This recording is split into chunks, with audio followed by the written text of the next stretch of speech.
Alright, hello everybody and welcome back to Microsoft Flight Simulator 2024, where of course we're back in Sim Update 2's first beta build that we dove into yesterday. And as you can tell by the title and thumbnail, we're going to be focused on the ES-30 from Heart Aerospace. Now this was an aircraft that we all know was a complete unflyable aircraft since the beginning, and it received its first update yesterday. We did a test flight, we didn't have any issues with it, so I thought we would do a whole stream just to see if we can continue having that luck going on. And yeah, so hopefully everybody's having a fantastic Wednesday. Hello, Sir Quack. Welcome to the stream. Welcome, welcome.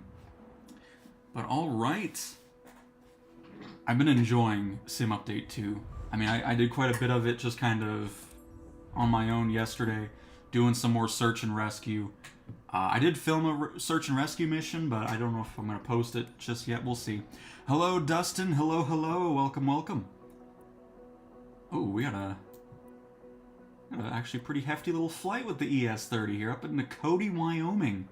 We can do that. Why not? Let's start off with a big one from Denver International, because there's some other tweaks and changes that I think you'll be very interested in. So let us begin with our first flight of the ES-30. Hello, FMJ. Hello, hello. A continental flight of 3 hours from Denver to Cody. We're looking at making around 724,000 credits. And a minimal... Whoa, wait a minute. Why is the transfer cost so high? Oh, I'm not doing a 7... We're not here for the 737. Hold up. Let us use the brand new filters. Hang on, passenger transport airline. We really don't need that because that's like the only thing I have, because I sold all the other planes that come with this beta profile. But anyways. Am I missing it? Where be the ES-30? Oh, there it is. There we go, alright. A flight to Aspen, that works too. It's a shorter one, so not too bad. But yeah, we're not here for the 737. Come on now.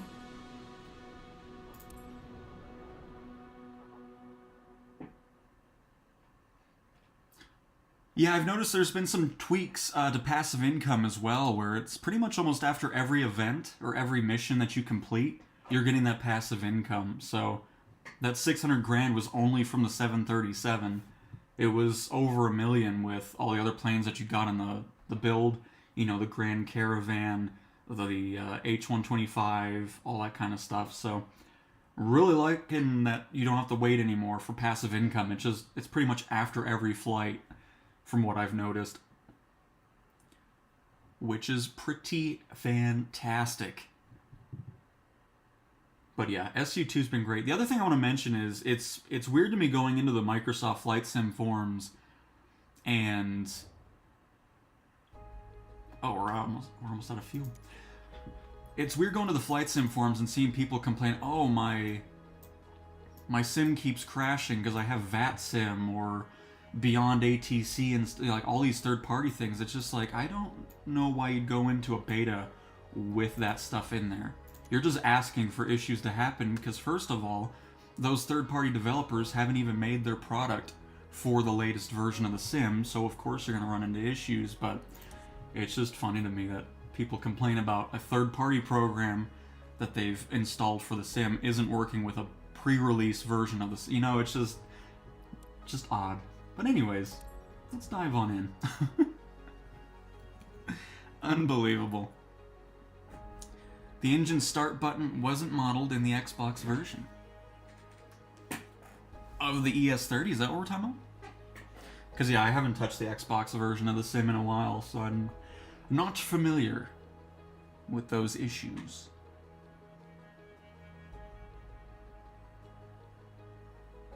Hopefully we don't jinx ourselves having ES-30 fixed in the title. Oh man. But I've done another flight with it, no issues, so hopefully that can continue. Because I really do like flying this plane, but there's some other stuff that I want to showcase too that's been changed regarding the EFB.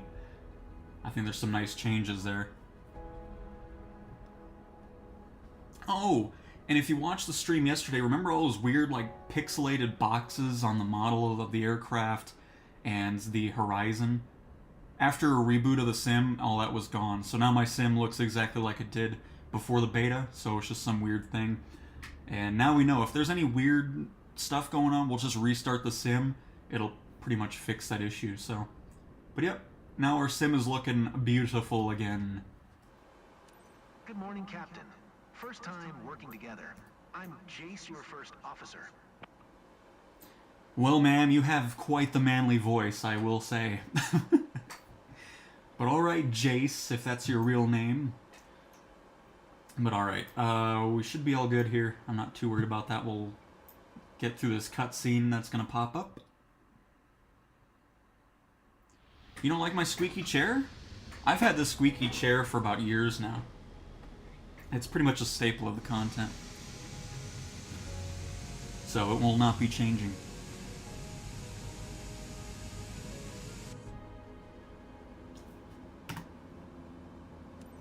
Denver ground, CEWN-32 Charlie Tango, Alpha 448 with Quebec, ready to taxi IFR.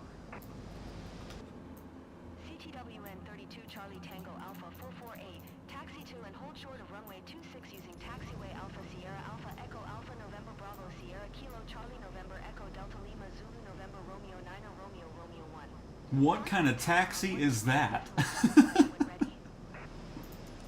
I don't know if I want to acknowledge that. Taxiing, hold short runway 26 via taxiway Alpha Sierra Alpha Echo Alpha November Bravo Sierra Kilo Charlie November Echo Delta Lima Zulu November Romeo 9 Romeo Romeo 1 CTWN-32 Charlie Tango Alpha 448.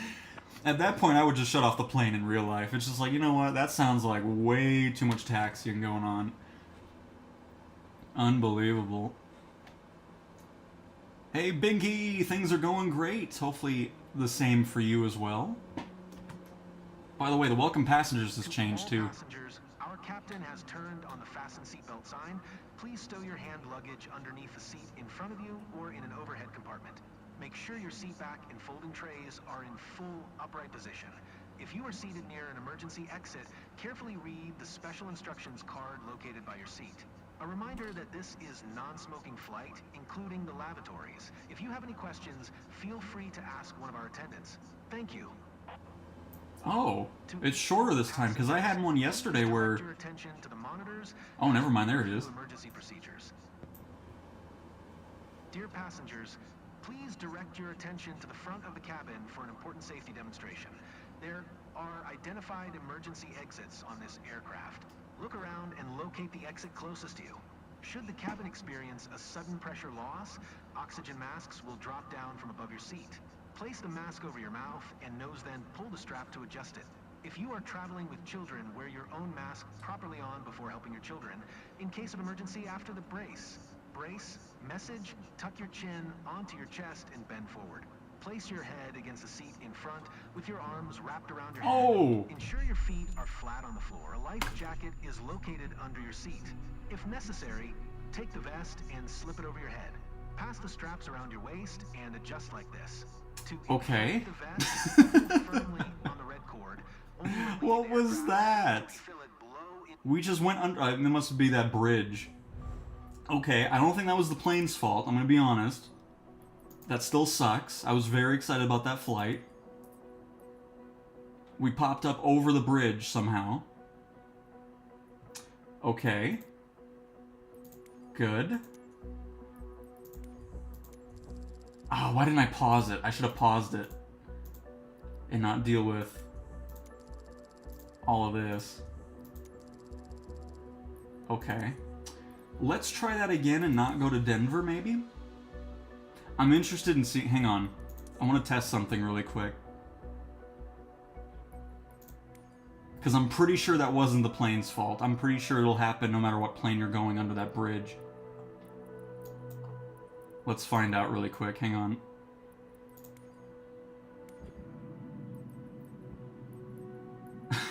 Just like, really? Why? Let's just... go in the goose, whatever. Just do this really quick. I want to test it out. If you're just joining, we're doing some testing.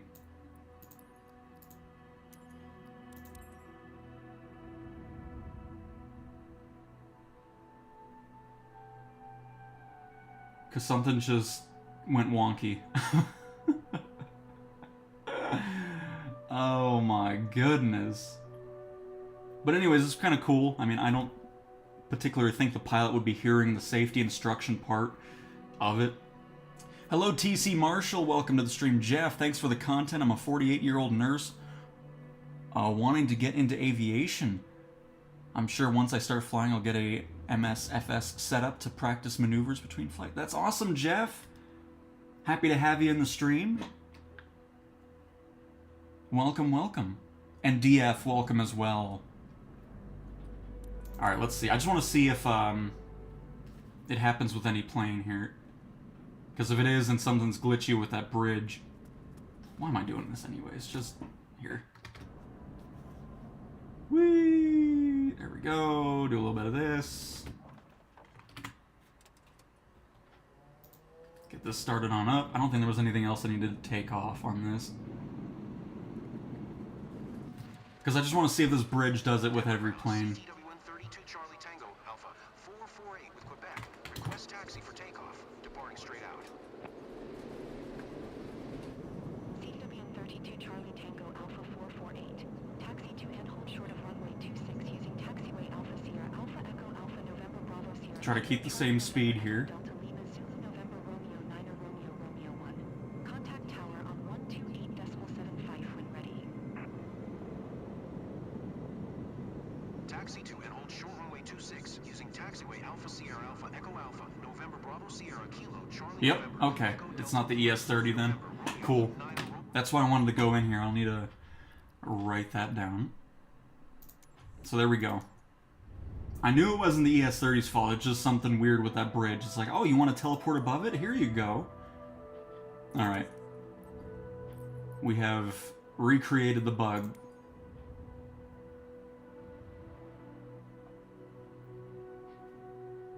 Because I just wanted to make sure it wasn't the ES-30 that was just having that happen to it. So if you're in Denver, avoid that bridge. You're going to lose your aircraft. Unbelievable. Alright, we're going to do this first.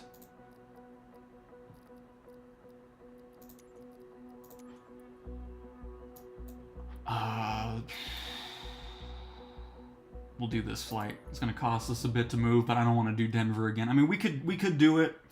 We just avoid that bridge. And my sim crashed. Nice. I like how almost every time this happens, it's... There's an animal there. It's like Wreckfest. Alright, folks. Everything is going very well so far. Oh, man. Well, funny enough, this is the first time I've run into any issues. I mean, I was doing perfectly fine yesterday, and now I've crashed for the first time since... Well, actually, this is the first time it's crashed with Sim Update 2, so... There we go. Sea cow! See, that's why it's always nice to have a nice background on your desktop. Because if something goes wrong, you can't be mad. You just see that swimming around, and so, oh, well, that's fantastic, you know? Alright. Everything is going to go swimmingly now. Okay? Everything's going to be fine. Don't you worry. But no, seriously, I was really running into no issues until today's stream, of course. It's because I put fixed in the title, so it has to be ironic. It's like, okay, apparently not.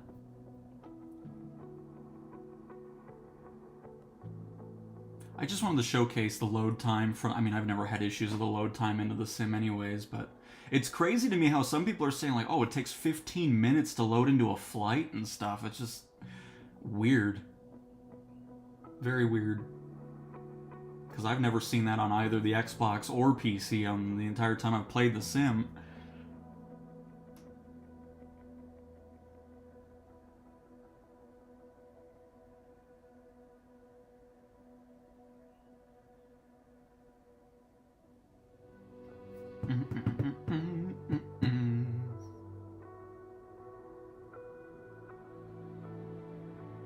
Glad everybody enjoyed the stream yesterday, though, going over the change log.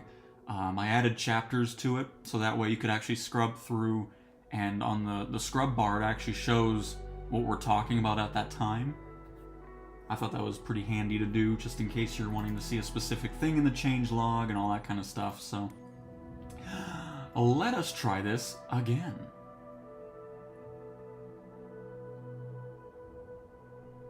I saw people were saying it crashed the desktop after a free flight, so I'm wondering if that was why, because we did the free flight and then back into career. It could just be a random coincidence. We'll see. I don't need to filter that out. I need to just filter it for the ES-30 here. There we go. So I think we picked this one. Let's go Grand Junction, I suppose. Well, here, I'll try this again just to see. Hopefully it doesn't crash. Alright, we should be good then. At least I know we got no bridges to go under over here. Because I know in Berlin or somewhere in Germany it was having things happen where you'd fall through the ground. I think that's fixed now, but obviously some other work to do. I'm not going to worry about this just yet, actually. It is nice that it tells you that you don't have enough fuel for this mission, though. But we'll worry about that in the EFB when we're in the plane.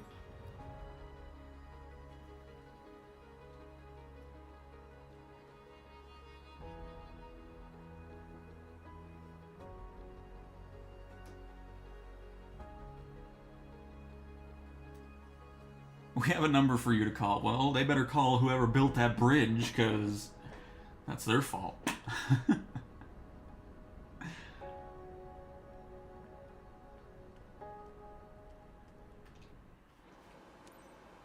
Alright, take two. You ready, co-pilot?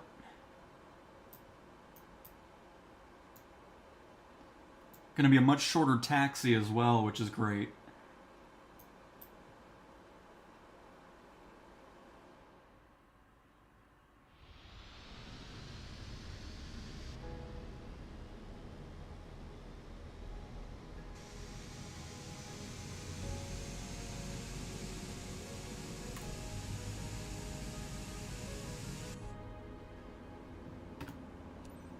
Denver ground, CDWN-30, 2 Charlie Tango, Alpha 7814, ready to taxi, IFR.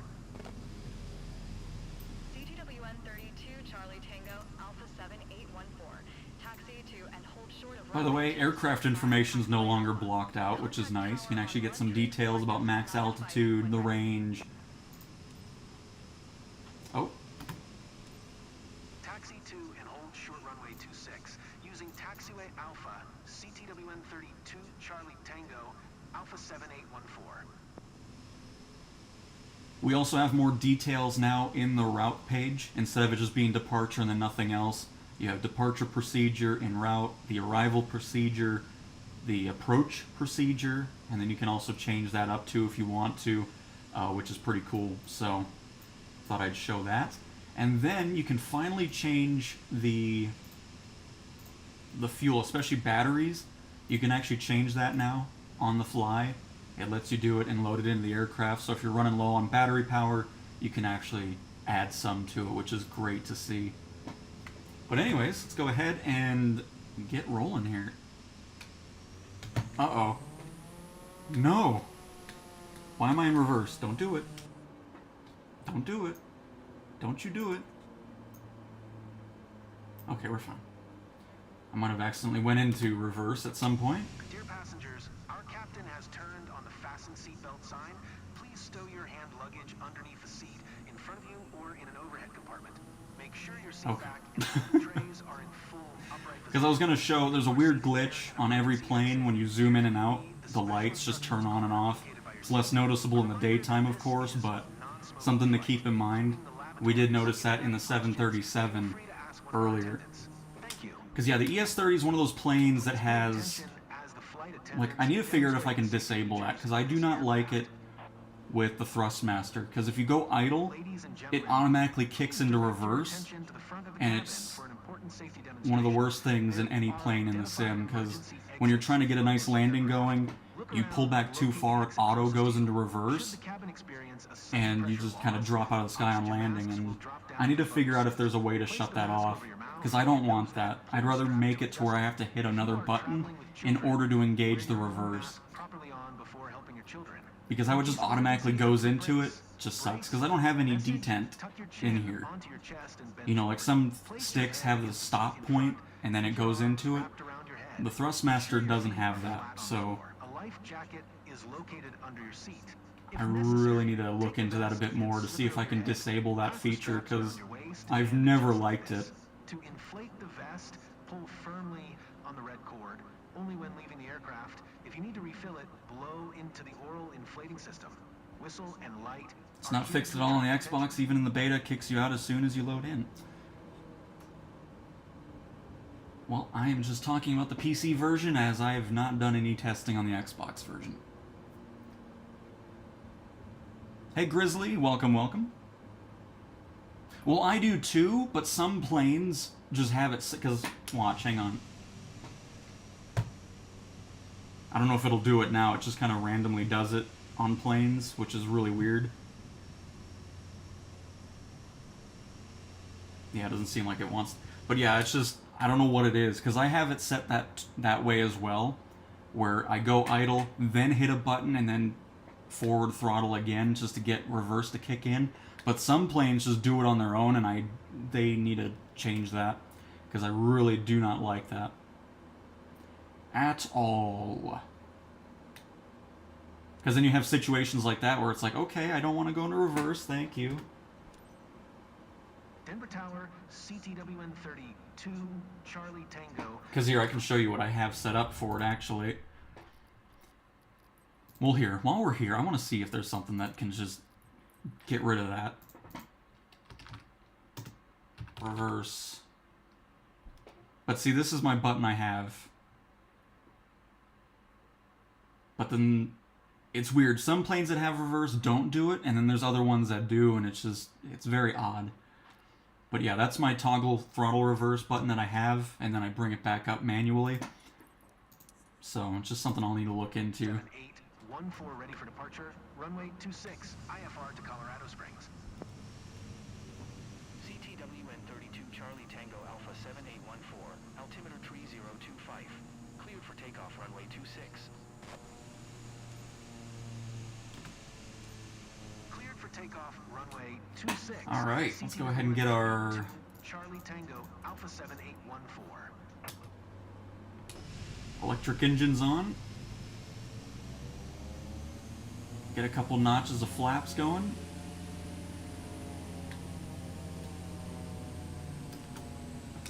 Dear passengers, prepare for takeoff. Please ensure your seatbelt is fastened tightly, your seat is in the upright position, and your tray table is securely stored. Thank you.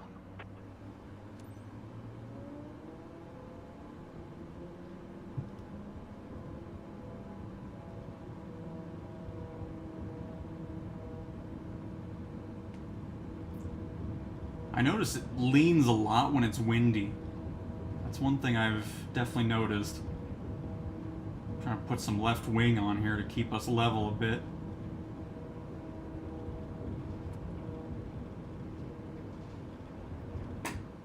I want to get that new engine over torque aviator performance a ton. It's like, I'm trying to take off here, sorry.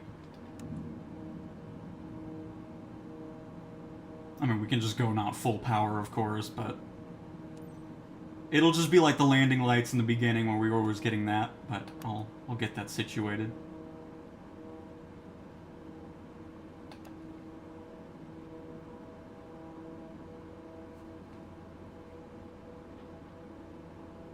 CTWN-32 Charlie Tango Alpha 7814, contact Denver Center on 134.5.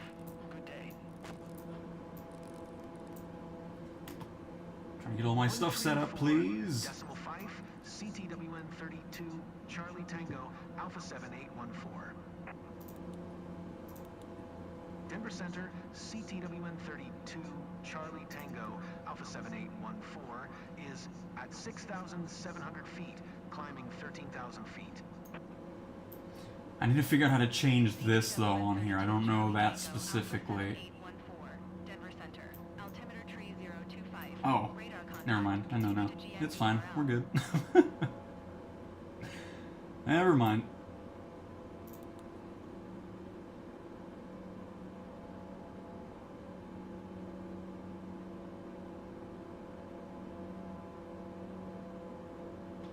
I think we're good. Yeah, we're good to go.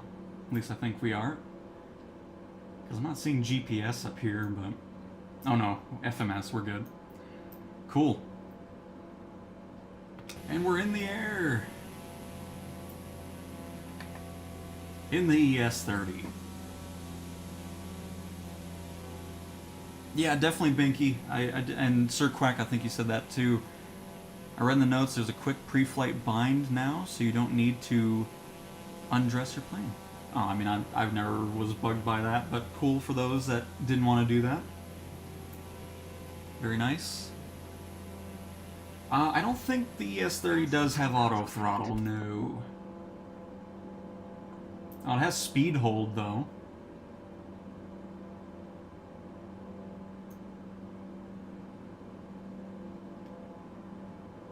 So I think speed hold's gonna be the only option on the... At least there's something, though, you know? So once we get to a nice speed, we'll just kind of check that out, see how it is.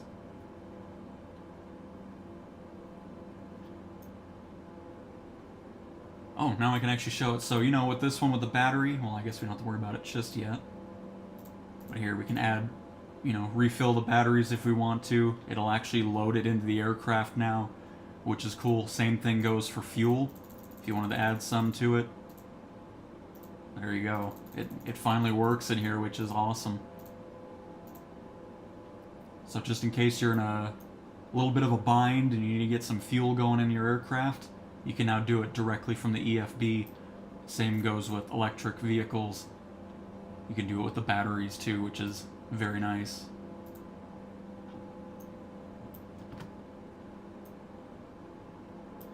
Good afternoon, dear passengers. But I really like all the extra details now on the route page, as opposed to it being very basic like it was before. You even get the, I guess you can change, or you can just kind of hide it completely. And at an airspeed of 200 knots. It's 2:42 p.m. On behalf of all crew members, we thank you for flying with us today. So, please sit back, relax, and enjoy the rest of the flight. Thank you.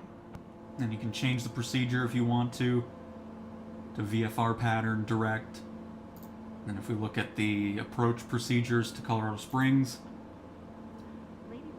all the different stuff for specific runways.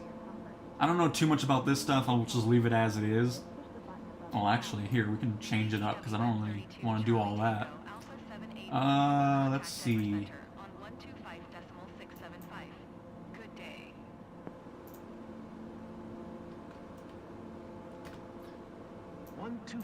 Am I looking at the pink line or the orange line? Charlie Tango Alpha 7814. Denver Center CTWN30. Oh shoot, hang on. I'm not paying attention to the plane. Don't mind us shaking because we're getting to overspeed. My bad. And this is what you get when you look at EFB too much. I don't know. I just wanted to give our passengers a little bit of a ride here.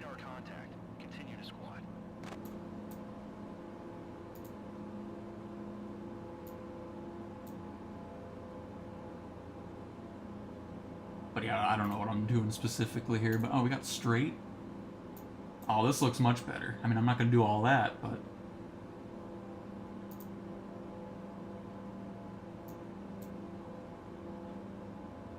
CDWN-32, Charlie Tango, Alpha 781, for contact, Denver Center on 1.4.5. Good day. Man, you guys are talking to me a lot here. What in the world? 1.4.5, CTWN-32, Charlie Tango, Alpha 7814. Denver Center, CTWN-32, Charlie Tango, Alpha Oh, I know what we're doing. We're probably at that weird little triangle. Oh, no, we're just getting back here. Okay, perfect.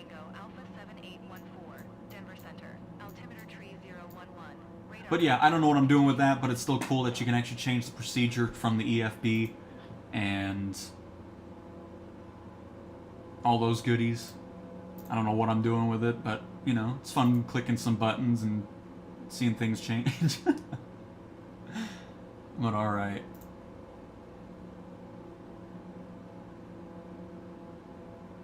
Orange is what will change if you select it.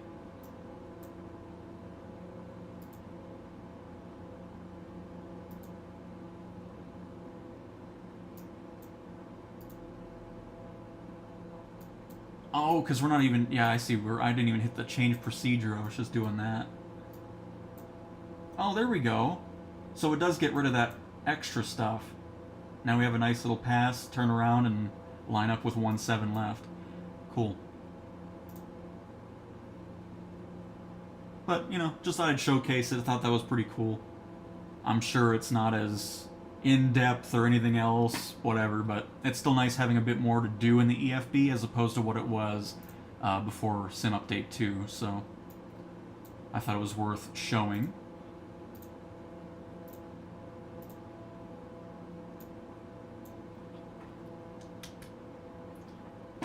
Alright, I'm going to go up just a little bit, and then we'll use speed hold just to see how that's doing. And then I want to see if we can get a synthetic vision on this screen here. We already have our elevation on this map, so we do at least have something, because it is a bit cloudy at the altitude it was wanting us to cruise at. Again, I could have changed that, but I always like to just keep it as whatever the sim's wanting specifically.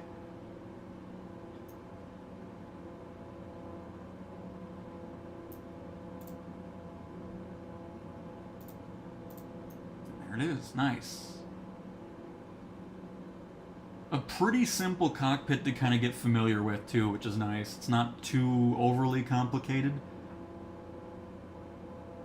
So you're not spending too much time there. But alright, let's do speed hold mode.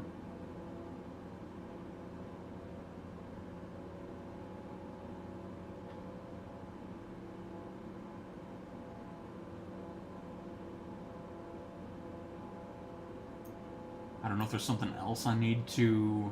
Oh.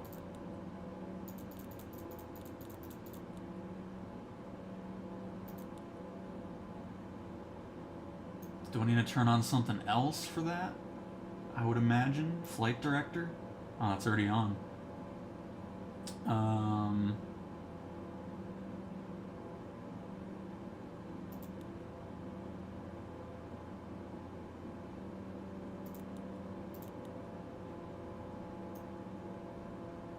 Yeah, I don't know how to work that. I mean, it's all good. It's easy to kind of get this... I mean, we have it... It does have a bug. It did add that to the speed tape. And it seems like it's trying to hold on to it. It just didn't update that it's on. Or we're just at a perfect spot anyways, so... We'll just keep an eye on that and see...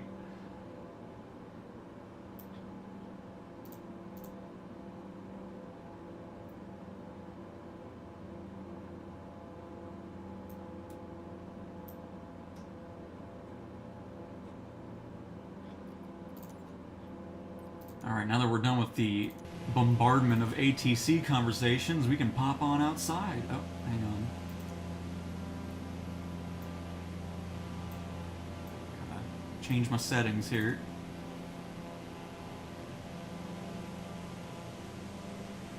There's some really nice liveries for the ES-30 as well.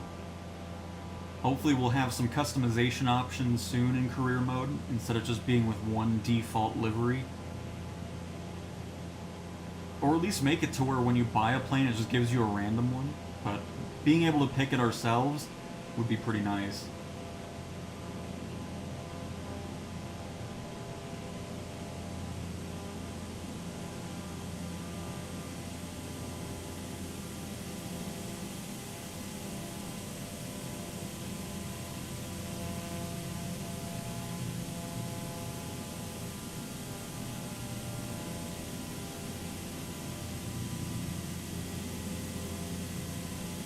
I'll showcase the cabin, because you can't walk from the cockpit into it, unfortunately. So we'll just have to showcase camera it. Hello everybody! Welcome on aboard! Don't worry, the half peanut will be delivered to you shortly. We are cruising at 13,000 feet. I know, seems a little bit low while going over the mountains of Colorado, but you know, that's fine. I'm sure everything will be okay. What could possibly go wrong? But yeah, so thanks for flying Cowtown Air. And we will see you in Colorado Springs in about 30 minutes or so.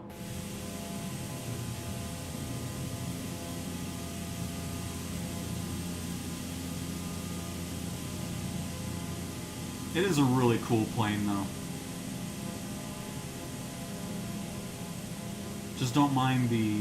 Because honestly, the reverse probably was not the plane's fault either. It's just the way it's set with idle on the Thrustmaster.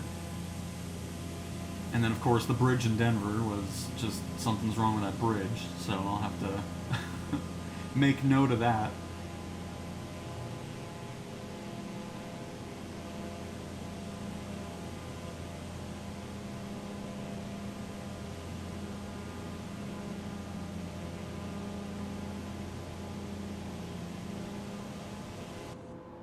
Oh! Did they finally change that? That is so the camera reset button would normally go to like a tail camera and showcase camera, but it goes back into first part, like just the regular cockpit cam. That is so much nicer. I never understood why it was just like, it's nice being able to get back into the cockpit view when something's going wrong, or without having to do all this, go here, and then that's a nice change. I just realized that. Love it. CTWN 32 Charlie Tango, Alpha 7814, contact Denver Center on 125.35. Good day. Good day. 125. I always forget this because I noticed they've changed it. Oh, by the way, one thing I noticed that's gone now, I'll show it. I don't know if they've just moved it or what happened, but air traffic in career is just gone. There's no option for it right now. So just keep that in mind. Also, I forgot voice chat is a thing. Can you actually talk to other people in free flight? What could go wrong there? But anyways, I thought that was interesting. I mean, for me, it didn't do too much anyways when it was on or off. So it was always pretty much empty, so... Probably like sim rate, it's probably gone for a reason. Maybe they're doing some work on that. Something to keep an eye out for future builds of Sim Update 2.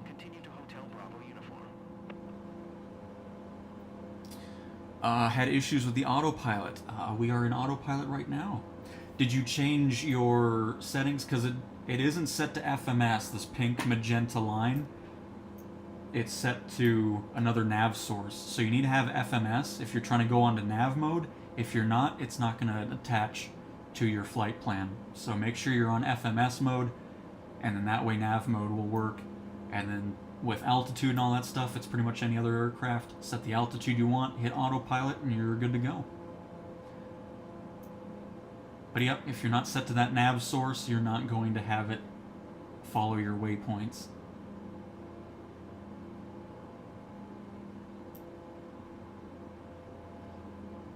Had some weirdness in the beginning of this. One of them was Denver. Don't go under the bridge over by the terminal there. It pops your plane up into the air and chaos ensues.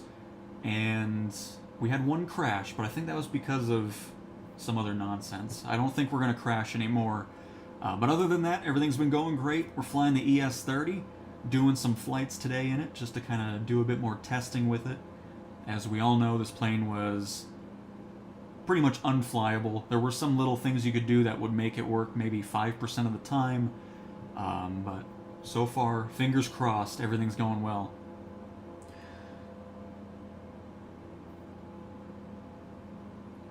People always ask me about the PC-24. I've never had any issues with fuel or pressurization or anything like that with the PC-24. So I'm not entirely sure, but there's nothing regarding PC-24 in the changelog. Career mode went from playable with the likes of PC-12, PC-24 to going into SU-1, and it's stuttering a mess. A stuttering mess. I do not know. Don't know. Had FMS on, but at times it would swing left till the plane stalls. Yeah, I mean, we'll see if we run into that issue, but this is the third flight I've done in the ES-30 with Autopilot, and have not seen that. So we'll see. We shall see! Attack of the Denver Bridge. Yeah, absolutely. I tested it out just to make sure it wasn't just the ES-30, that any plane that goes under that bridge has that happen. So it's similar to what was going on in Germany, where you'd fall through the ground, except now you pop up into the air. So...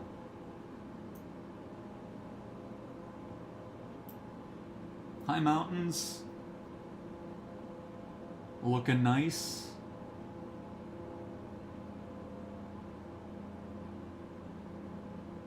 Gonna be running into a lot of updraft since we have a cruise altitude of 13,000 feet. Oh my goodness.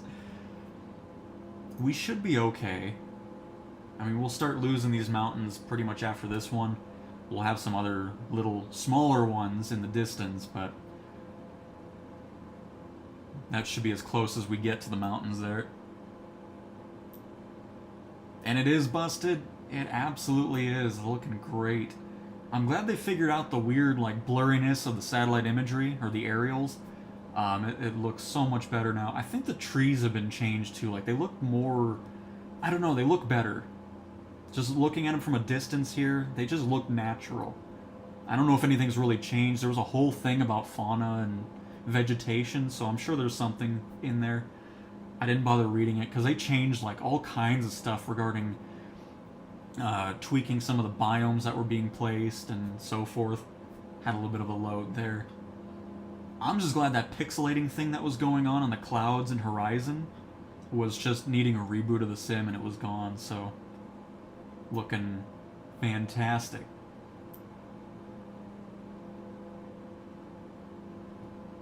And yeah, busted, yep, it was just a reboot of the sim and came back in and it was gone, so I was happy that it wasn't going to be something I'd have to deal with the entire first build of this beta. So, we're all good. Right, co-pilot? Your seatbelt's a little broken, though. That wasn't the changelog, so obviously some planes still need some work on that. But you know what? If that's the only thing I have to deal with in the ES-30 now is some seatbelts that are way too big, I'm fine with that. I'd rather be able to fly this thing as opposed to not, so...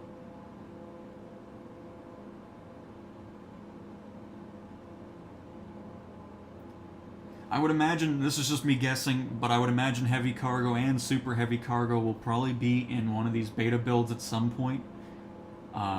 Because the A330 is almost done with upgrades to that, and then the Airbus Beluga has also received some stuff that'll get those missions rolling. So hopefully we'll see something during the beta, but I think we're rather close to it. It'll definitely be nice to dive into those missions.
I am too. I just suck at flying those things. Like, I don't know if it's just... because I've tried flying them in free flight, and it's just... you'd think it would be like flying a drone or something relatively simple, but they're kind of complicated to fly for some reason. So I'll have to look into that a bit more before those do show up. I mean, obviously we'll have the training and so forth, but yeah, those things are something to fly. But looking forward to the missions for sure.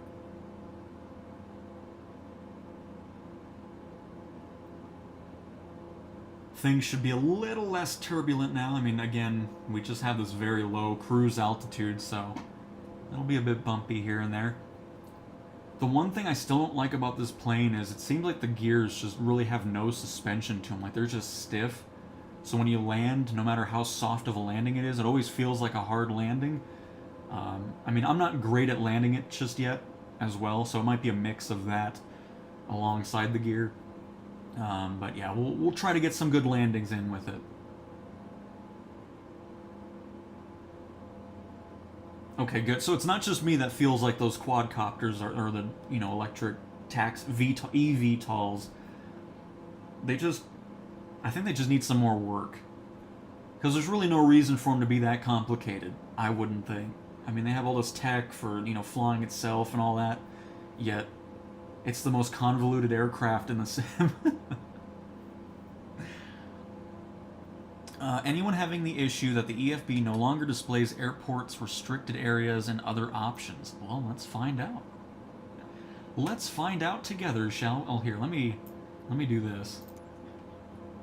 And a little bit of this. And a tad bit of...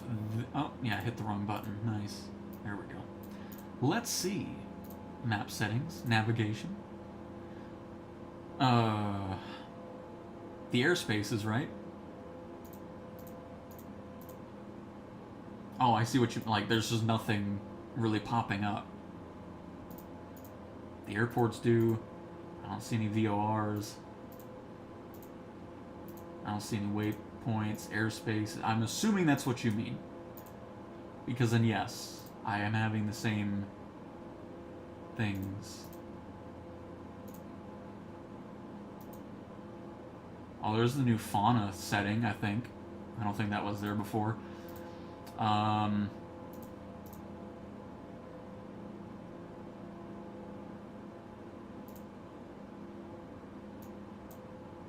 Oh, no, I mean, okay, you have to zoom in a lot to see it, but I see stuff now. There are the airspaces. Captain, this is Adrian. So you just have to be really close to it for it to pop up. Mind if we start? But if you're further out, you get no information about it.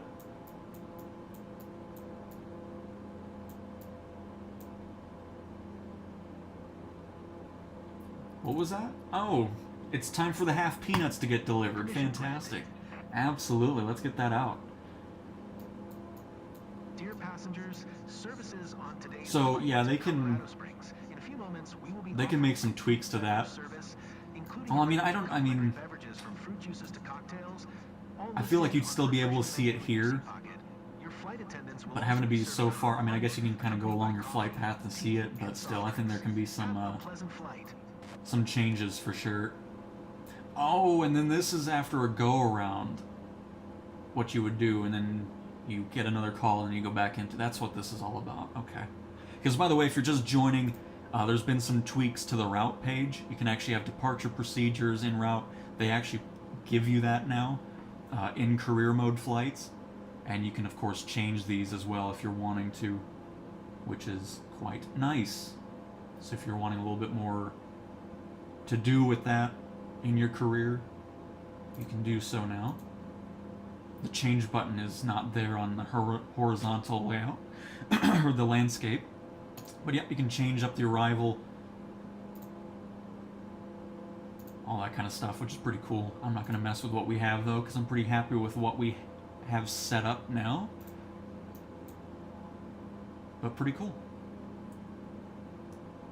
The split screen look is nice. I do agree, because you can have it here too. It looks really decent in the horizontal mode.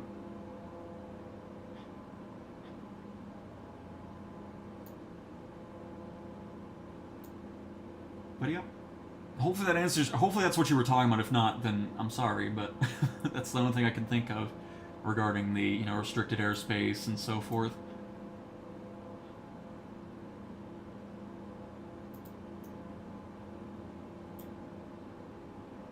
And of course, you can keep that split screen look here, so you can see your specific waypoints that you're going to, see the map. Looks great. I still would like the ability to adjust this to be landscape mode 2 in the cockpit, as opposed to just a 2D version of it. But I'm probably the only one that thinks that, so, you know, it's fine. It's fine. And Blaze, welcome to the stream! Yep, and that's what I was expecting from it too, Busted, with those eVTOLs, no doubt about it.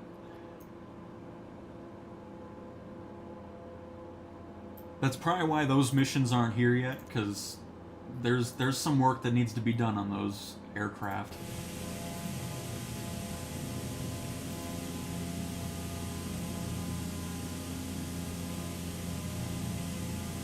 Ooh, little bump right there. Hey Ben, welcome to the stream. Welcome everybody. Almost up to 70 people watching. Thank you guys so much for stopping by.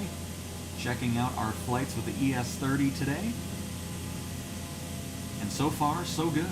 We had some weird little hiccups in the beginning, but it wasn't the plane's fault. It was just a little bit of nonsense going on at the beginning of the stream, but all is well.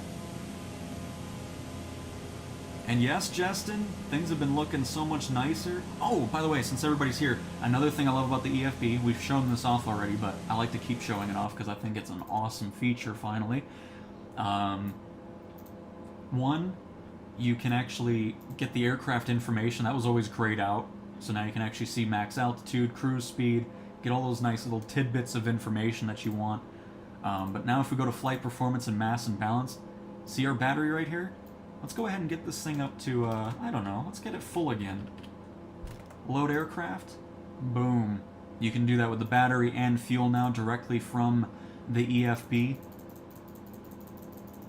So it's like, oh, I want to get up to 200 fuel here. 200 fuel here. Load an aircraft. Boom. Loading of your aircraft was successful. So you don't have to, like, if you're running into some, you know, dire situations where it's like, oh, I need some fuel. I mean, you could have the fuel button too, but now you can do it in the EFB without having to have a keybind for it, which I think is pretty nice. You get a little bit more visual representation of it, as opposed to just hitting a button and then it fills it up 25% or whatever. But on top of it, mainly for the batteries, it's nice being able to fill those back up too, just in case you need to in any of those types of situations. So, just thought I'd showcase that. I'm not liking what I'm seeing in front of us, by the way. It's looking a little tad bit crash into the side of mountain situation going on, so we're going to go ahead and veer to the right. And we could have increased our cruise altitude and everything like that, but in the betas, I want to test just what the sim gives you in the career mode, just default. Obviously, you wouldn't be cruising at 13,000 feet going across the state of Colorado for that very reason. So there's still some work to do on that front, for sure. But at least it gives us a little bit of extra work to do on the flight as opposed to just cruising over everything, descending and landing, so.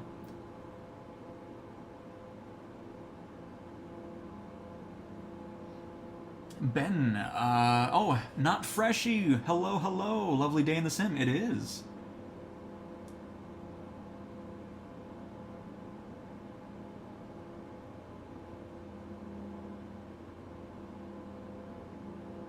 My goodness gracious. The MSFS gods are listening to us. Yeah, Sim Update 2 is shaping up to be very... For me, I'm loving the changes, especially with Search and Rescue, the ES-30. We're going to be getting the pressurization thing fixed in the PC-12 as well. That's not implemented just yet, but that will be in a future beta build for sure. And then I'm still thinking we're going to be getting heavy and super heavy missions at some point as well, because those aircraft are getting fixed, like the A330 and of course the Beluga. So there's a lot to look forward to for sure.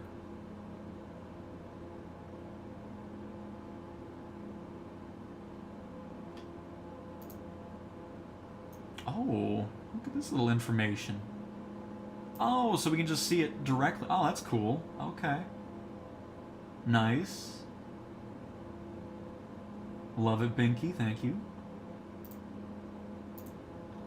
That looks really, like, I love the way this looks. That's awesome.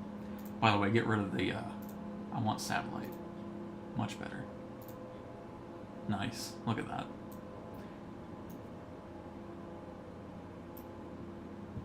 No, this is actually really cool because now you actually know what runway you're going to. You don't have to go through the menus to find it. Like, it's all the information you need is right there at a glance. So you're right on top of what you're doing. That's awesome. I do actually like that. And we're not going to go into nav mode. We'll probably cross the magenta line. I want to get past this first, and then we'll merge back over.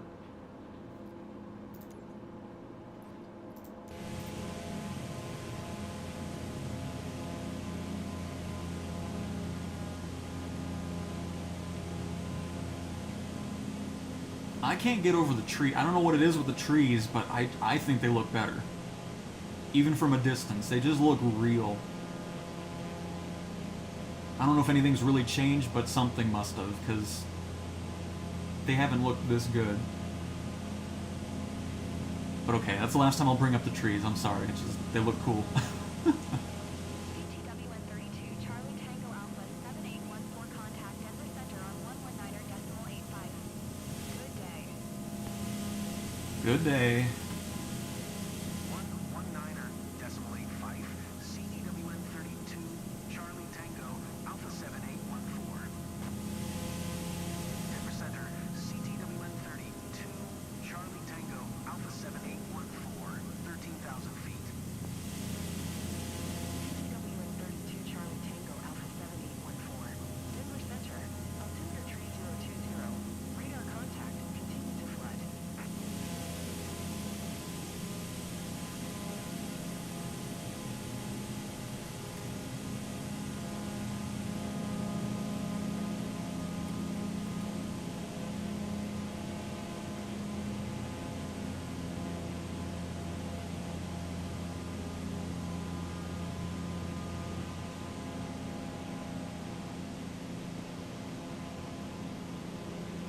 Alright.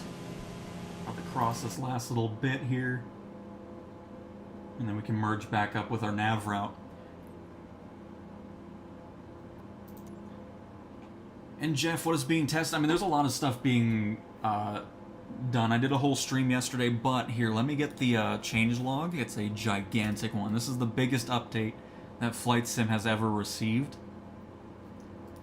So, hang on, let me pop that in the chat here.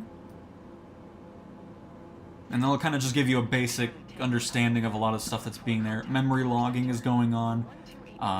It's basically just going to give information to the team on stability improvements on both Xbox and PC.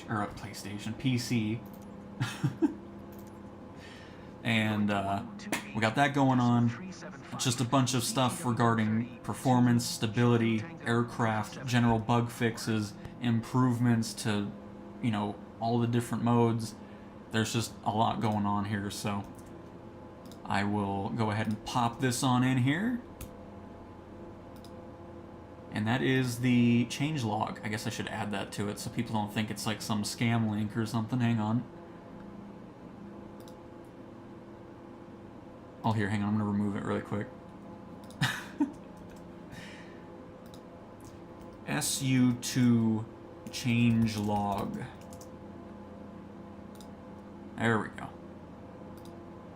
Pin. You got the 737 last week and have been making 15 to 20 million per flight without skipping. Very nice. Very nice, Prodigy.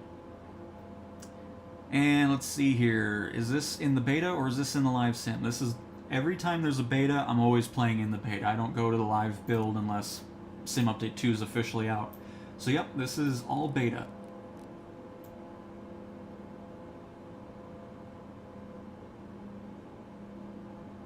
I mean, that stuff will come, no doubt about it. They'll make missions, they'll evolve them, they'll add new ones. But right now, the main focus is to get the sim where it needs to get to, you know, all the planes working, all that kind of stuff. and then they'll focus on adding new content for sure. But yep, their main focus is, of course, the majority of things that are needing to be worked on and fixed and so forth. But don't you worry, there'll be more content on the way, and of course making tweaks to the existing missions, and I mean, this was their first version of the career mode, pretty much. So, and yeah, Jeff, it is gigantic. That's why it took us an hour and 11 minutes to go through that changelog yesterday.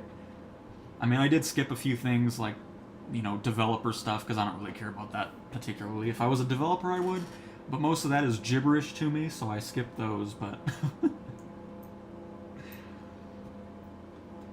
We are getting ever closer to KCOS for our first landing of the stream in the ES-30.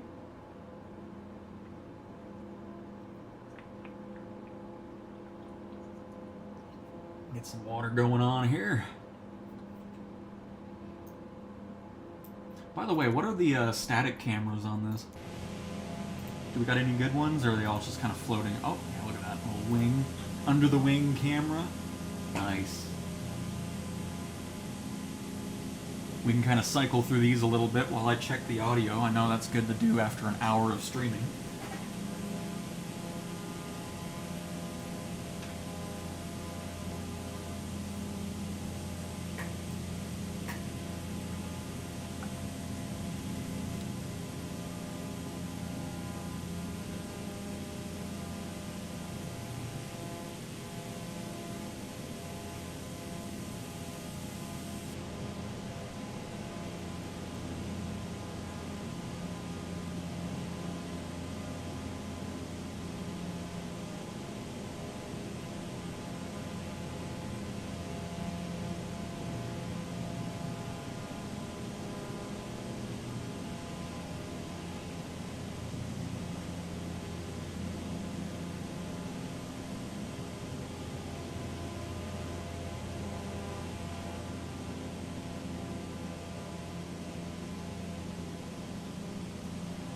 Alright, turn down the game audio just a little bit, but everything sounds good.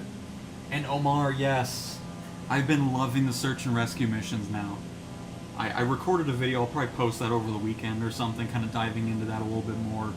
But it's so much nicer now, especially on the fixed wing side of search and rescue, where it was pretty much impossible.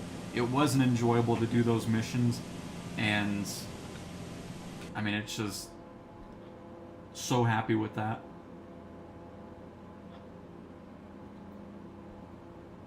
And then the same goes with the helicopters, you know, I mean, the only thing I still need to see from search and rescue is the ability to have, like, if you purchase the hoist version of the 125, you should also be able to use that in any mission type. So if they're in the middle of a forest and you don't want to do a hike, you should be able to lower that hoist, pick them up, head out. Just having that full-on freedom of completing the mission the way you want to complete it is where it needs to be, and now that we can finally land and hike to the person, that's already getting another step closer to it, and it's already made it 100 times better just from that change, and removing the whole abandoning aircraft thing that was going on. So, I've done a few missions already with it, and I couldn't be happier with it.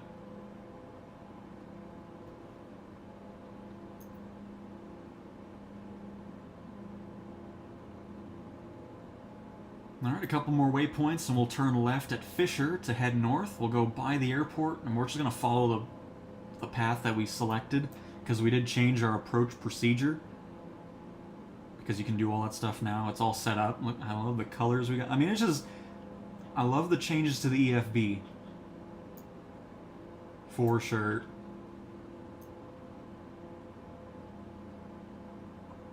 Oh no. Our high voltage battery capacity is looking a little low. Whatever shall we do?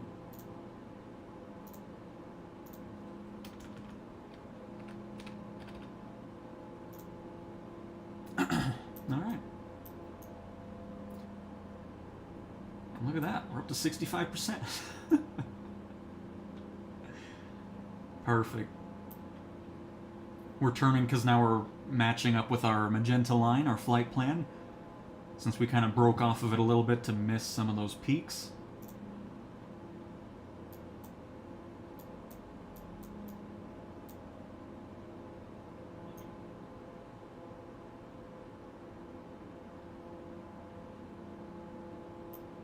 This screen, like the split screen going on, whoever decided to implement that, thank you. And then this little button here to collapse everything, you get your next weight. I mean, it's just very nice. And it does ghost. It absolutely does. Like, this is nice now. Because honestly, I wasn't really using it too much because I wasn't going through all the menus. But now to have all this at-a-glance information is excellent.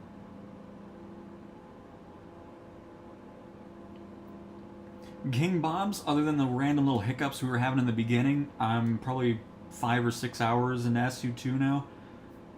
It's been great. A lot of great improvements. It's great flying the ES-30 now without having random nonsense going on. But there's other fixes that aren't even in the beta just yet, like the PC-12 pressurization issue is going to be fixed. We have... I still think we're going to be seeing the heavy and super heavy cargo missions arrive. But just a lot of performance fixes. The aerials have been fixed so they don't look all just weird. They look so much better. I mean, there's a lot of improvements all across the board. Which, again, this is the biggest update that the sim... Even 2020, this is bigger than any of those updates. So, very much happy with it. And this is just the first beta build as well. So, very happy with it.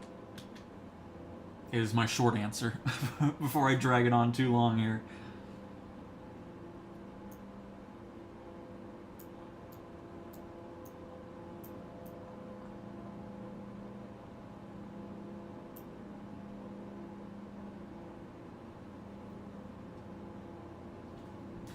Is this actually going down? I wasn't paying attention to it.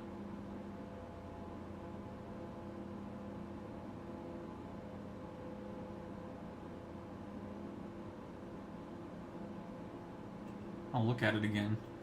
I got 48 nautical miles. I don't know if it's...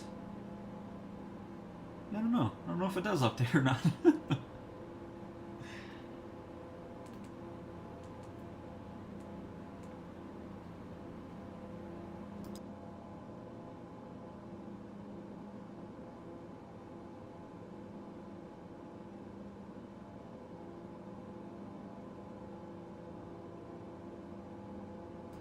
Yeah, it doesn't seem like that's updating. I mean, I don't know what it's really indicating. 48 nautical miles. I mean, everything else is changing, though. I think. Oh, no. I see what this is. This is just showing the distance between the waypoints. So 6 nautical miles to Urdu and 9 nautical miles to Squat. I see what's going on. I still think it'd be kind of cool to have... Oops, I didn't mean to get rid of it all here. It'd be nice seeing this kind of update, though. You know, like, oh, 45 nautical miles to your destination. You know, stuff like that. I think that'd be a nice little tweak. I mean, of course, you get that information here anyways. It doesn't make much of a difference, but... you know, it just would be nice. But I guess in real life, the pilots would probably just be looking at their instrument panel anyways, and not the EFB for how far they are. And yes, Ghost, this is a career mission right here that we're doing with the ES-30. And Justin, that is very true. My Bonanza, I can finally get back into the Corvallis as well. You are completely right on that. No more people hanging outside the plane or walking alongside of it. Just awesome. I can't believe I forgot to mention that.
Getting closer to our left turn here,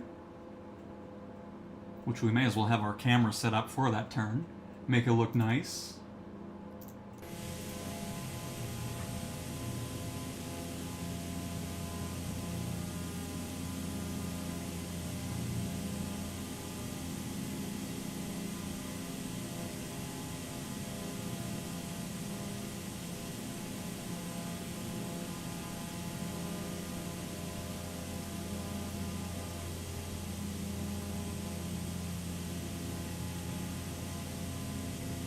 I don't have to do that. I keep forgetting you can get back into the cockpit cam just from the quick camera view switches. No longer are we having to go through all the menus every time to come back here.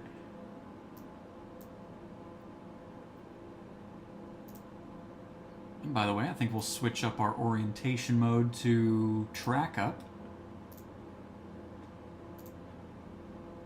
There we go. Nice.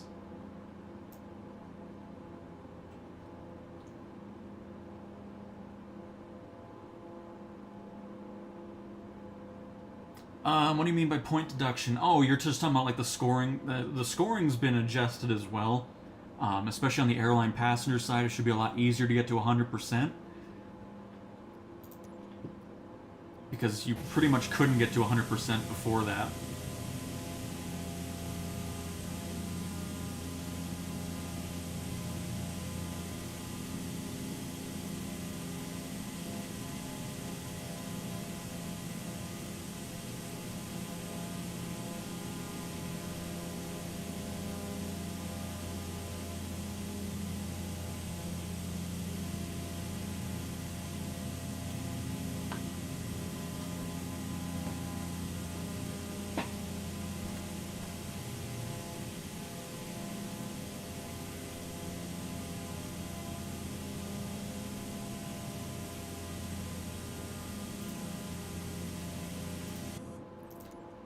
And regarding marketplace stuff, that's all up to the developers who make the planes.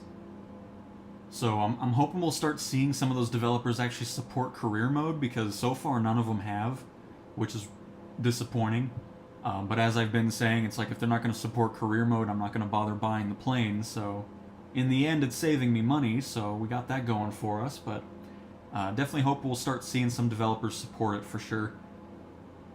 North up is the only acceptable orientation. I'm about to just go back to the other one I had.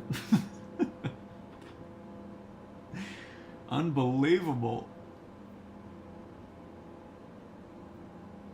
I just like this one, because especially now with the split screen mode, it looks kind of cool, because then you have, you know, what you're going towards, and then I love that. But we're going to be pretty much north up anyways for the rest of this flight until we turn south again to land.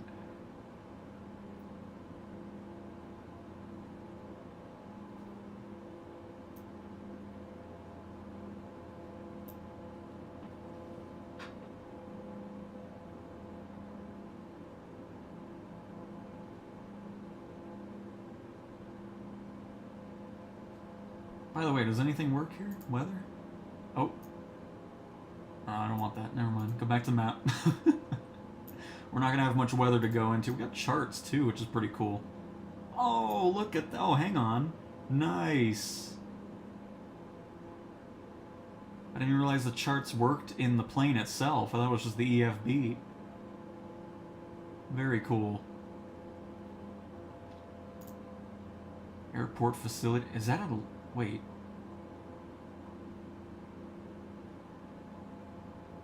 Is that actually us on the map?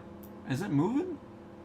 It's very... I don't know how you would read this, but I mean, it's still cool, but I can't see anything that's written on that. They need to improve some of those charts that are on there. Unless, can we zoom in at all? Oh, there we go.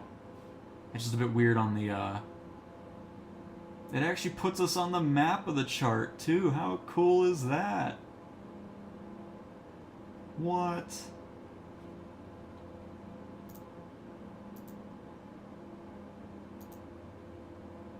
That is awesome.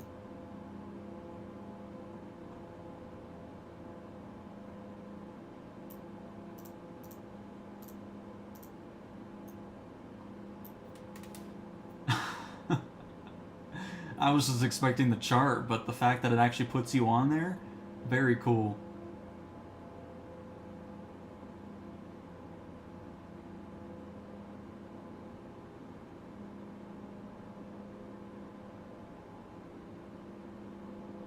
Nice. Got our own little chart going on.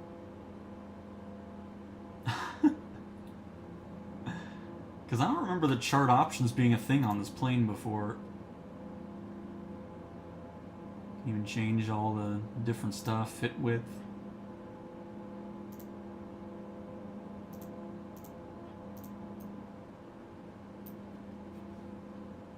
All the details about the runways.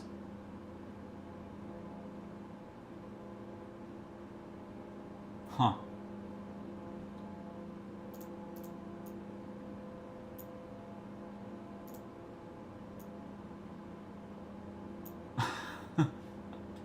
I'm glad I clicked on that because I just saw that. I was like, oh, that's kind of cool. And I agree, Omar. I fully agree. It's just nice that these updates aren't just to be like, oh, we're putting update. Like, there's some significant stuff happening in these updates. Love it.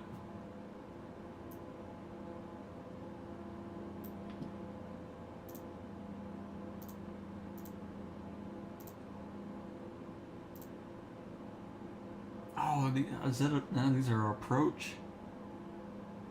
And we are doing ILS 17 left. So that's what we're doing here. What does it show? Because yeah, it's a bit different than what the sim's wanting us to do, because you wouldn't be so close to the runway. You'd be a little bit further to the east. This is Shriver Space Force Base here, that little square.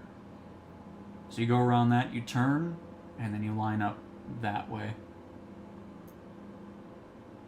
And then it's even showing you your altitude. Once you reach here, you're wanting to be at about 8,700 feet. This is awesome, my goodness. So as a matter of fact, do we actually show up on this map, I wonder?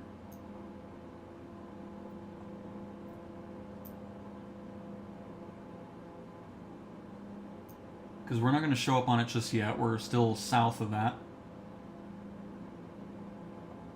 Come on, little purple plane. Because we should pop up around here. I don't know if we will here, though. I mean, there's probably some charts where it's not going to showcase where you are.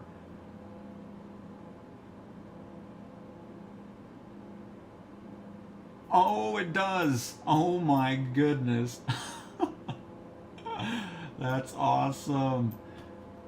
Holy crap.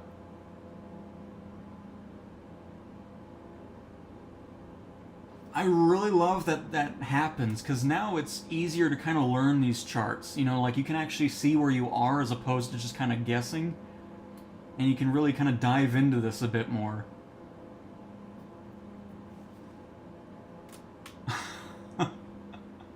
You know what? Here, we'll follow the chart.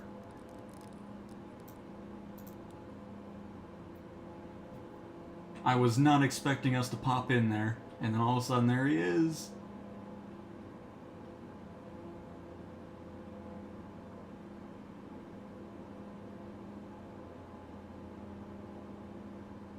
Wow.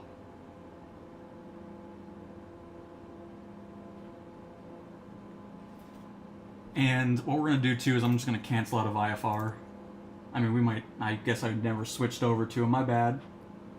I might have hit the button and never, never contacted him. That's all good. We're going to just go down to 10,000 feet anyways.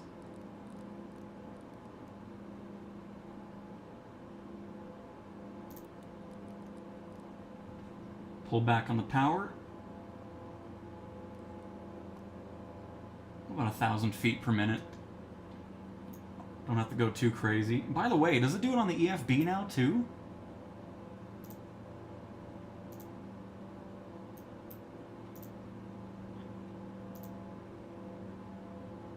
Oh, it does show it on the EFB as well. Holy crap.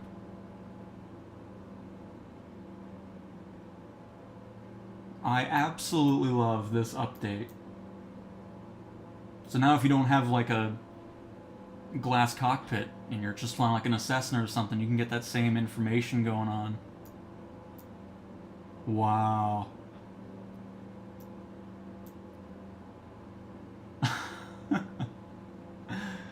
I think the icon could be a little bit bigger though. I mean, we can zoom in, of course, but I'd like to see that be a little larger.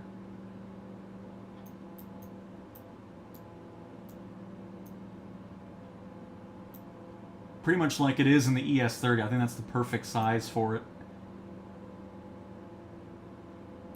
But the fact that you can actually see that is very cool.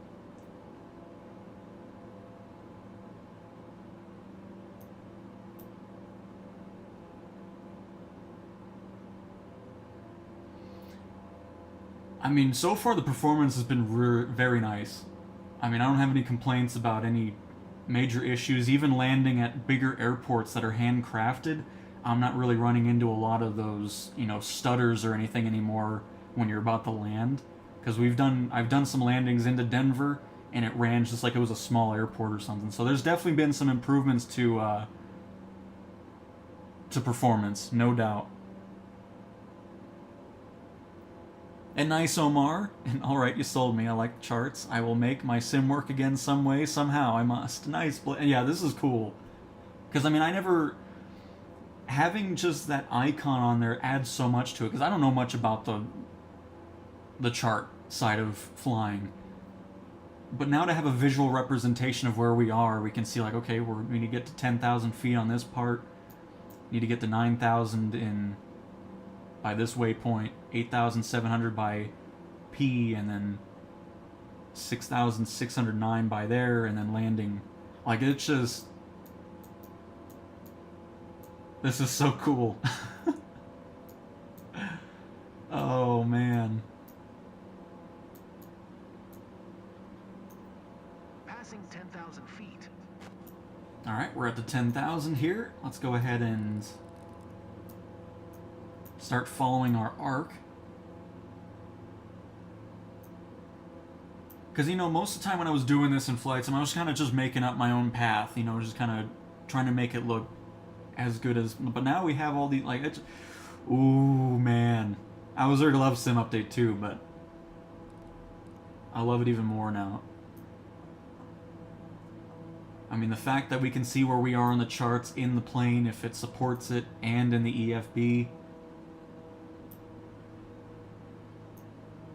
I mean, come on now.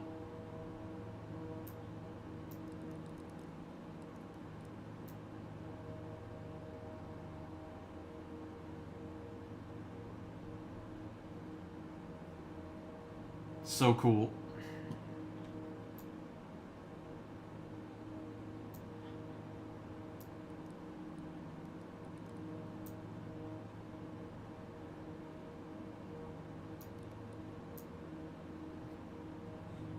Do we also have speeds? I mean, I guess it wouldn't be on a chart because obviously you're going to have different aircraft going on.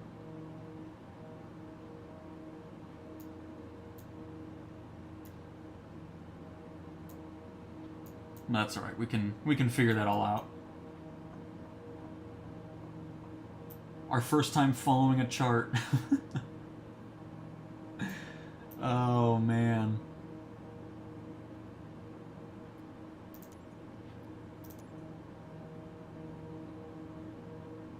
I feel like I've broken the ATC, but that's okay. Hopefully, we'll get things situated. Oops.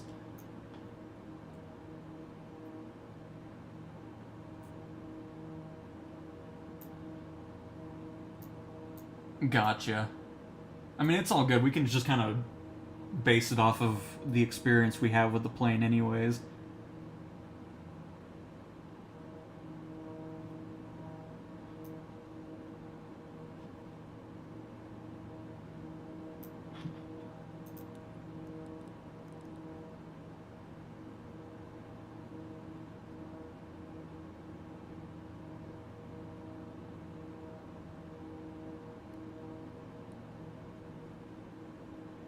The other thing I like about the in-aircraft chart marker is it's smooth. It isn't just updating every few seconds. I'd like to see that get smoothed out as well. It looks more satisfying seeing it as it is in the ES-30 right here, as opposed to refreshing every few seconds.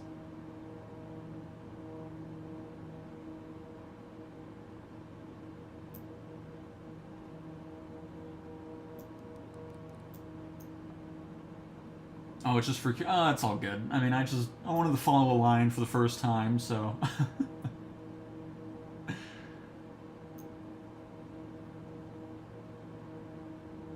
We'll just pretend we have some other aircraft in the area.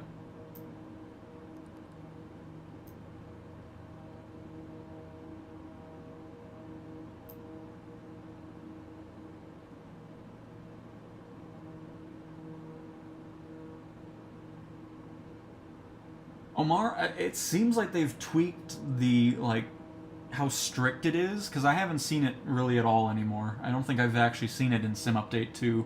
So I think they've made some changes to how it registers that, so it's not as strict and just always handing out those penalties with, like, a millimeter of wheel touching the grass or something like that.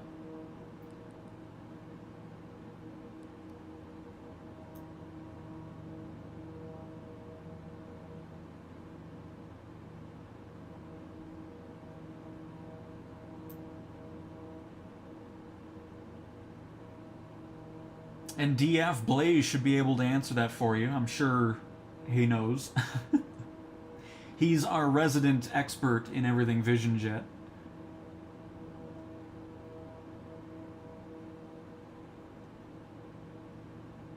Did another flight in career today and got the minus 13% airline procedure. And that was in Sim Update 2, Barry?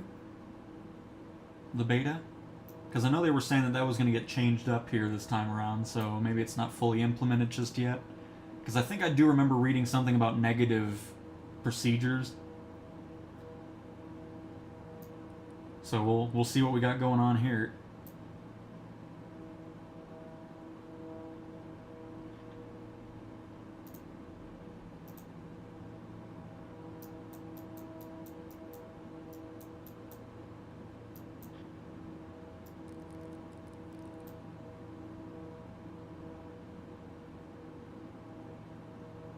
Oh, okay, but I mean we can still check it out anyways. It's all good. It won't take us too long to.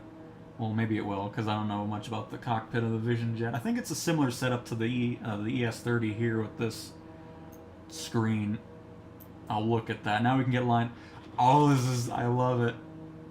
Absolutely love it. How cool is this?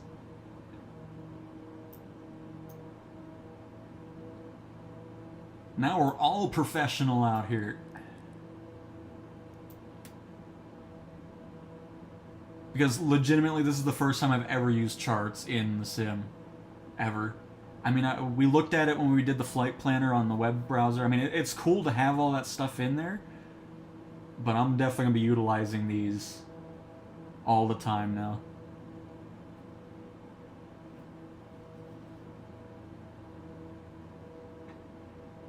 Alright, so let's get down to 9,000.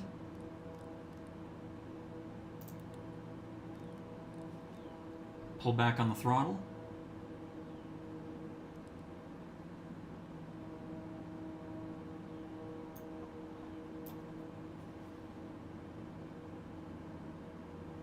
And then after we get to 9,000, we need to get to 8,700 by that waypoint, and then down to 6,609 just before we get to the airport.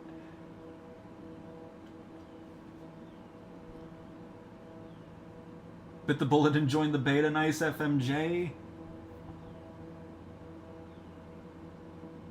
Hopefully you have a great experience with it as well. But don't worry, if it isn't working well for you, don't worry, you can just bail out of the beta. It'll install the public build again. You won't lose any data or anything like that, so.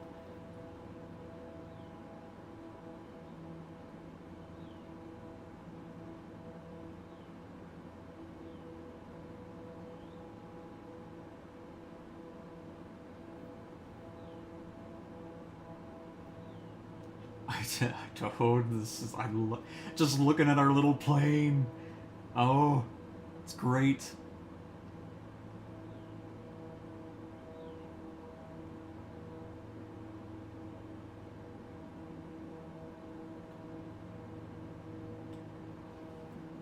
I'm so glad this exciting feeling is back as my voice is dying on me. Because you know that the first couple months where it was just nothing happening, no updates, nothing really changing, was just, it felt like it was dragging on for so long, and now that we're just to this point where there's just so many improvements going on and fixes, it's just awesome. By the way, I need to get back into this. I kind of messed it up a little bit.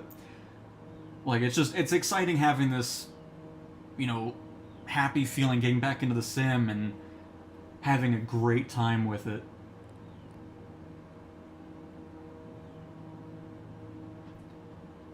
I'm a tad bit worried. We'll see what happens. Oh, here we go. Because for some reason, I can't talk to anybody, so hopefully it doesn't mess up our fun time. We'll see.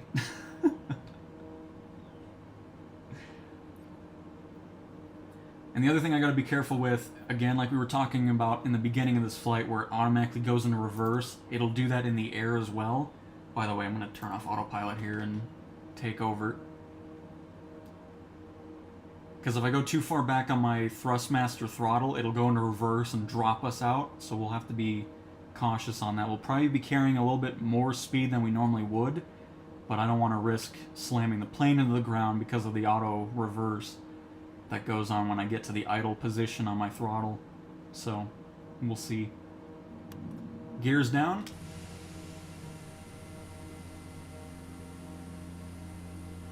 We forgot to retract landing gear, Captain.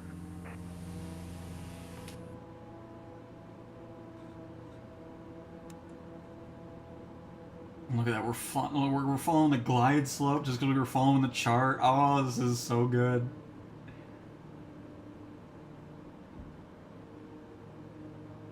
Because we may have to take off again. We'll see, maybe some things have changed regarding that, but for some reason ATC doesn't want to talk to us. Which, don't get me wrong, I'm okay with that. They were talking to us too much in the beginning of this flight, but we'll see what happens. Because we might have to take off again.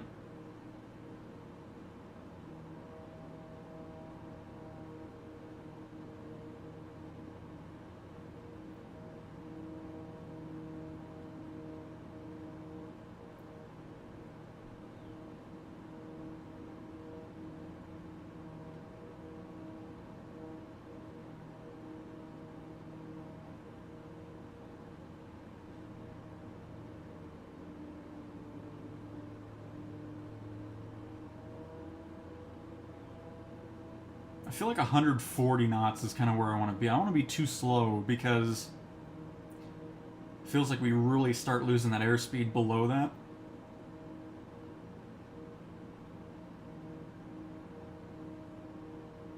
Uh-oh. You know what? I don't have the third-party Colorado Springs Airport in here, so this runway is not perfect. It'll be bumpy. Just remembered that. Unfortunately, I remembered it at this point.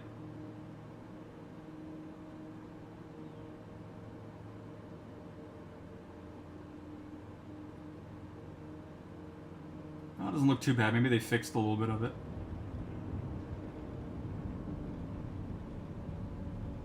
Alright, yeah, we need to take off again.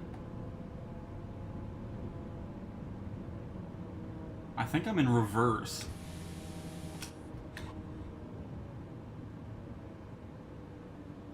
Nope, the runway's still a mess.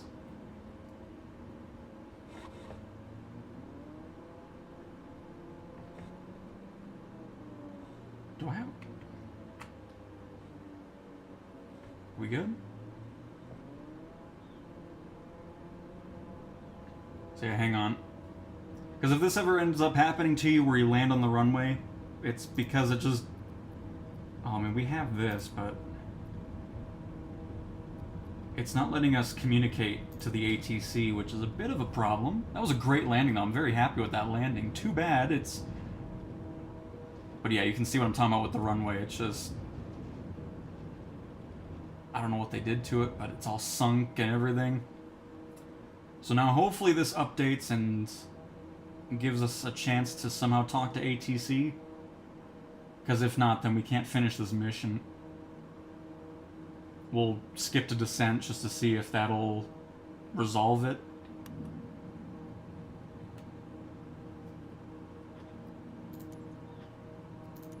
There we go, that's what we need.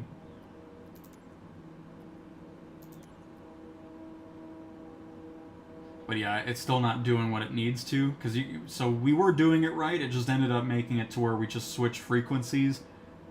And yeah, so we'll see if Skip does anything terrible to us here.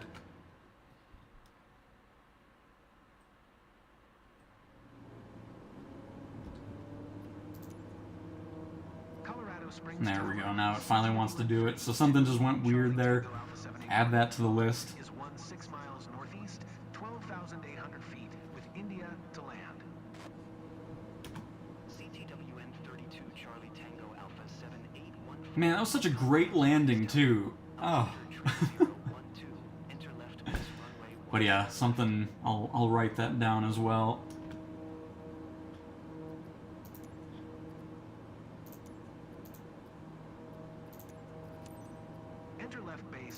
Alright, let's just pretend we didn't do that, alright? We're gonna cut it. We're not gonna do the full loop this time, though. Since we already did that. I'll bail out of all here. We'll stay on autopilot for a little bit. Just get us over there. And Blaze, that's awesome! Very nice. And yes, Ghost. No doubt about it. I'm glad we've moved on there.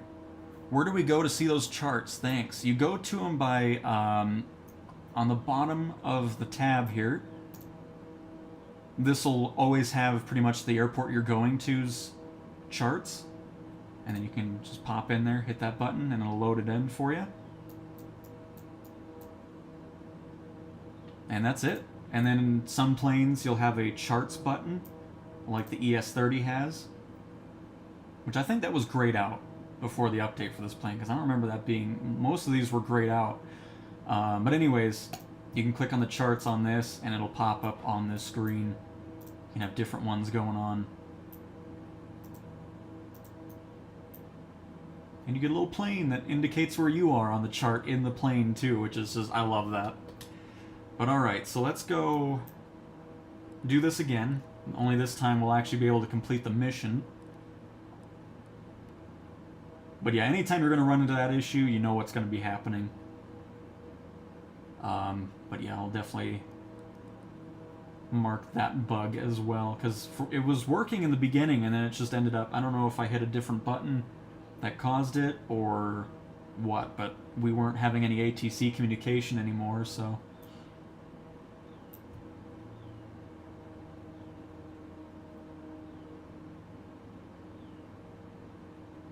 Oh no, Blaze!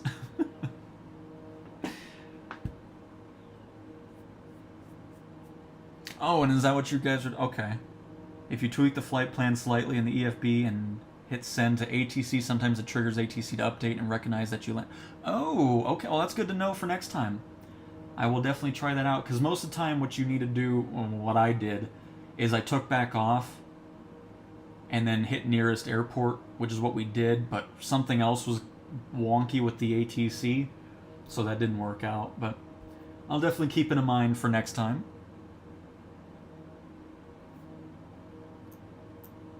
And yes, Duke, yes, this whole route thing is absolutely new.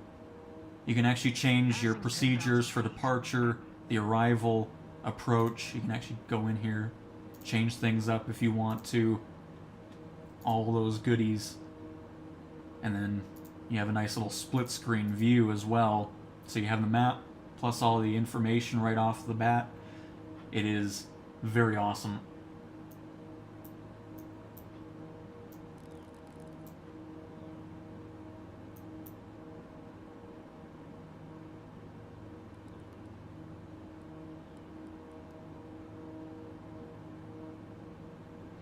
Well, any plane has charts because it's going to be in the EFB.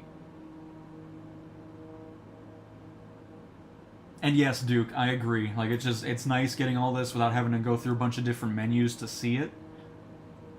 Absolutely agree.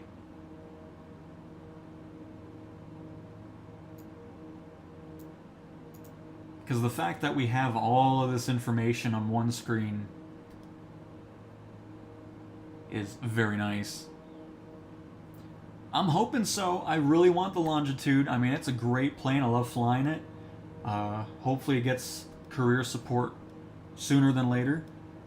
I mean, we could say that for a lot of the planes that aren't in career just yet from the first party side of things. So, hopefully once all the major bugs and things are situated, we'll start seeing more of those aircraft that aren't in career mode get implemented for sure. Because the more aircraft we have, the better.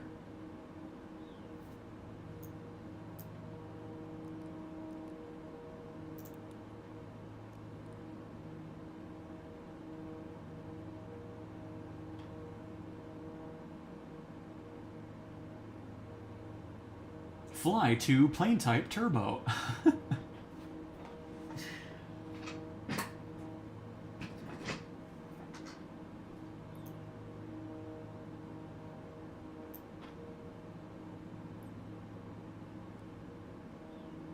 I'm really happy, especially on the run, because the whole airport's really messy. It's been like that since the beginning. It was fine in 2020, but I normally have a third-party airport installed, but I forgot to reinstall it.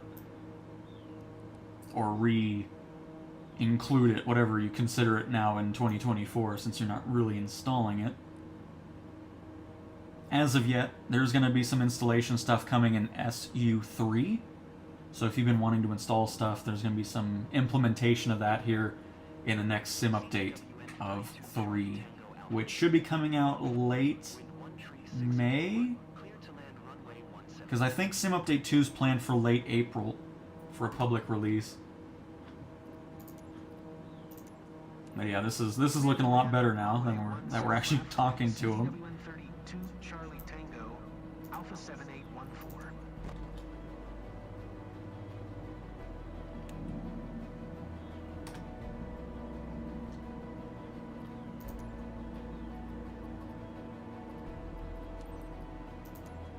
Because pretty much anytime you don't have the music playing on landing, you know it's not gonna do what it's supposed to do.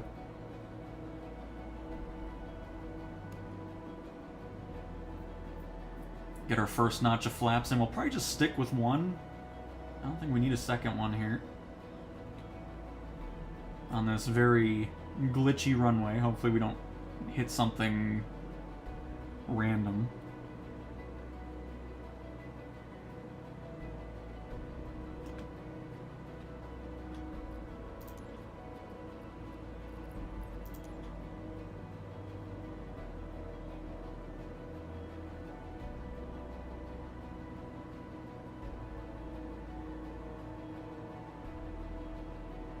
Nope, sorry, looking at chat. Don't mind us dipping a little bit lower glide slope here.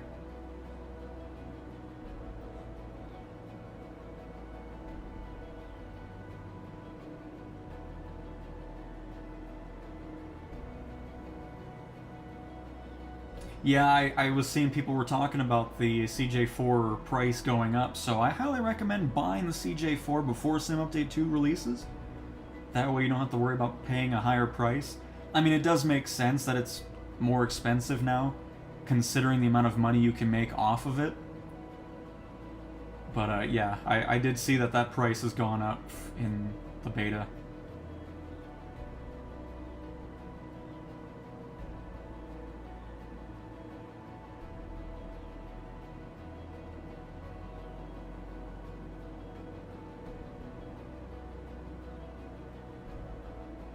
And again, I know we're floating, we're coming in with a bit more speed, but just because of...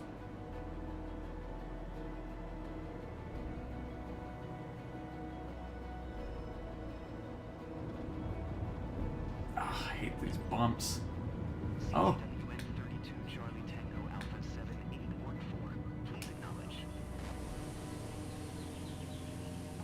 You know what? Are we leaning? I need to look at the fuel levels, actually. By the way, I was trying to hit the enter button to call final, it just was not wanting to do anything. So there's still definitely some improvements that ATC needs, no doubt about it. But again, it's not our career profile, so I don't really care too much. I need to see something. Because for whatever reason, anytime you're on the ground, like you can already see we're leaning too, even while taxiing. Are we low on fuel on the right side? Or left side, I should say. No, we're even, so I'm not sure. I mean, it could just be the runway too, but you can see we're like slanted to the left. Yeah, I mean, the runway's a mess, so it's probably a mix of that too. And now you can see visually what I was talking about with how this airport of mine is just a mess.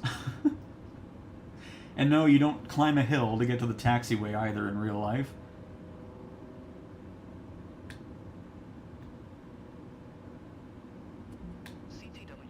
Oh, no, that's still a thing too. You try to get to the hold short and it still complains, so. As usual, still some work to do with, you know, aviator performance and ATC. I think what they need to end up doing is just getting rid of that hold short box anyways. You know, the ATC's telling you, get off the runway when you can. And then after that, it should just pop up with saying, hey, hold position, contact the ground, and then go from that. And just avoid having to go to a specific box and running into those weird issues. I think that would be a better option. Because there's so many times where it's like, I'm going to where you want me to go, and then you still give me a penalty for it. So I think a change like that would be very nice. And pretty much eliminate the randomness of that blue box.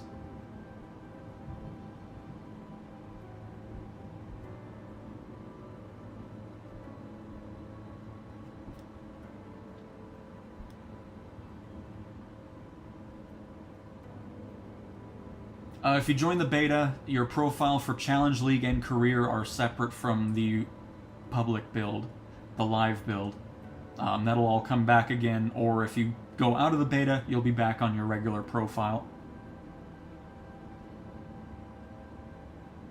In WRB, it just went away after I restarted the sim. So if we ever run into something like that again, I'll make sure to restart, because it was just something weird right after the the installation. And yeah, after that I came back later in the day to hop on, do a little bit more with it, and that all those graphical issues were just gone. So it's just something wonky after the initial one. So if you run into that as well, just restart the sim, and it'll more than likely be gone. I'm still trying to figure out company and career mode. What's to figure out, Embark? What is to figure out? What are you having problems with? By the way, where are we parking here? Let me make sure I'm actually going the right way.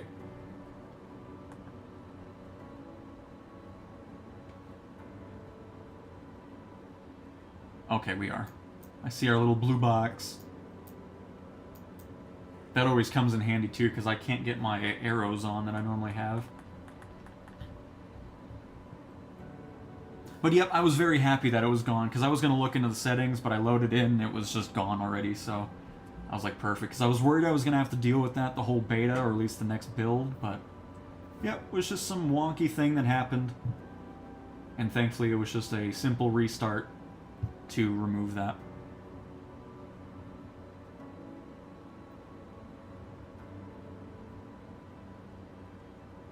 That was a fun flight, though. Like, I'm so happy we can finally fly this plane and not deal with the nonsense that was happening.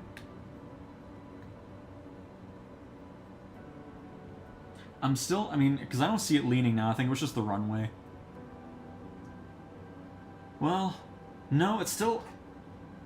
It might just be me, but it looks like we're leaning to the right.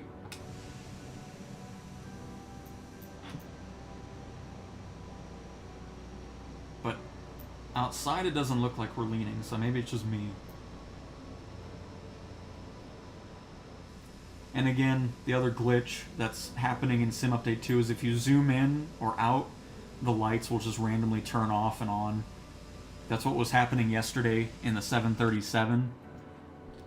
Not sure why, but hey, it'll be perfect for a Halloween setting if you want like a spooky theme going on in the cockpit. It's like, ooh, our plane's haunted. But most of the time I'm flying in the daytime anyway, so I hardly even notice it.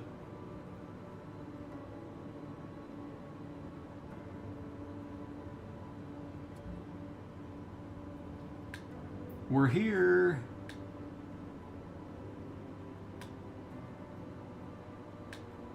Oh, we even have some baggage carts ready to go.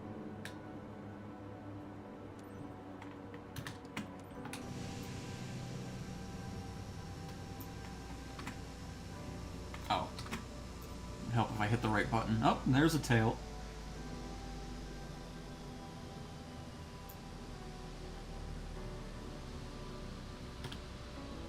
Nice. Loving this update. And we got a couple landings in. Yeah, so, you know, not a bad landing both times on a runway that is very much needing some work. It'd be cool seeing some cargo companies for sure. I'm hoping they can work something out with those companies, but, you know, getting licensing for that seems to be a much bigger task than it really should be. I mean, I don't know why. I mean, I guess some companies don't want people just crashing planes with their names on it, but I mean, you can get third-party stuff anyways with those companies like UPS, FedEx, DHL. So hopefully at some point we can get cargo instead of it just being airliner liveries. I would love to see that for sure.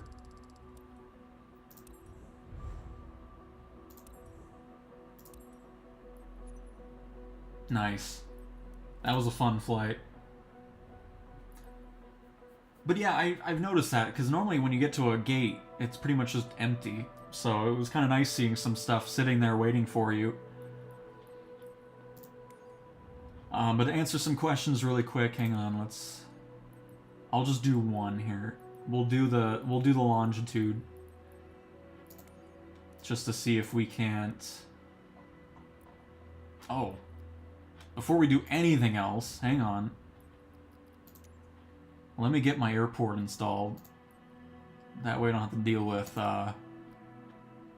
any of that. Air traffic aircraft. Oh, that's a new one.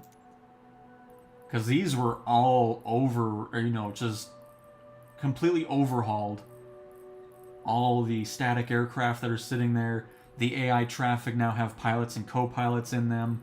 So all these are just static aircraft. Their LODs have been improved. All that good stuff. So should be seeing a lot less planes with no gears until you get really close. That kind of crap. So was happy to see that improvement as well. By the way, if you ever want to get the Colorado Springs Airport, get the one by Glide Slope Pro, because the MSFS scenery builders are trash. So just thought I'd let you know.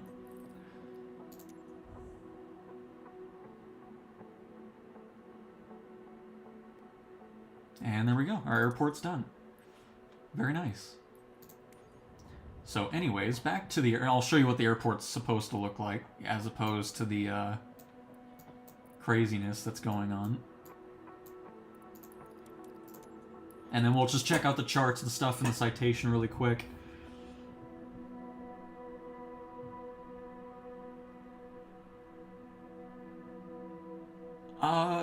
Acme, I mean...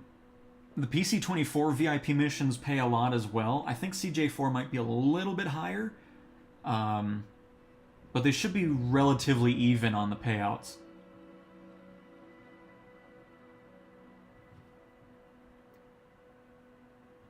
And funny enough, speaking of cargo, I can show you what I mean by, you know, their names are already in the sim regardless. Hang on, let me get in here.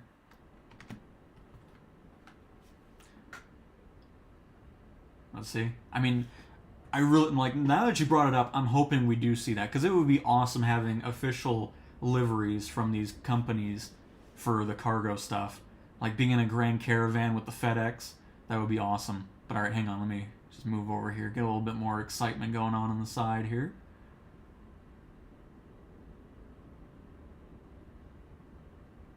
There we go.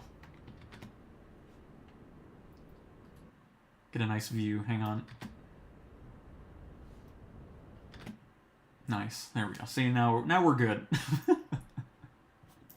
Oh crap, I have to get out anyways to take some things off.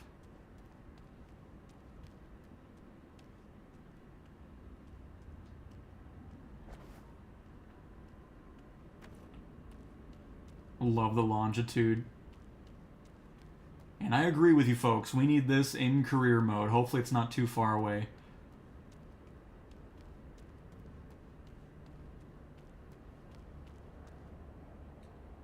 Oh, that's not what I meant to open. What does it look like? Nice.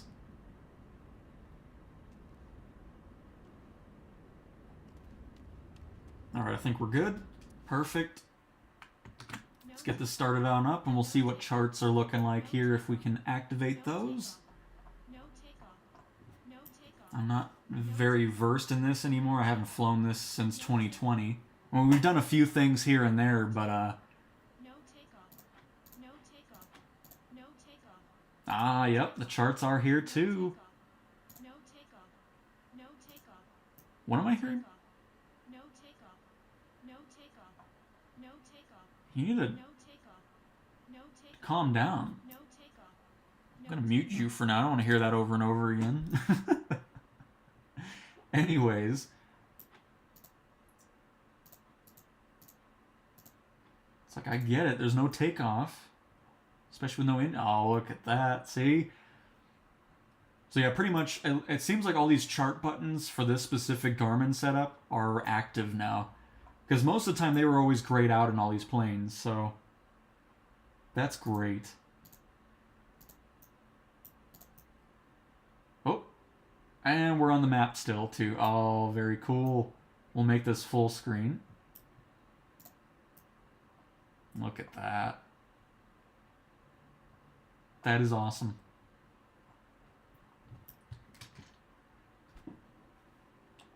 Alright, is she done? No takeoff. No takeoff. Why are you still saying no takeoff? Leave me alone. Oh, it's because I had a little bit of throttle. Okay, goodness.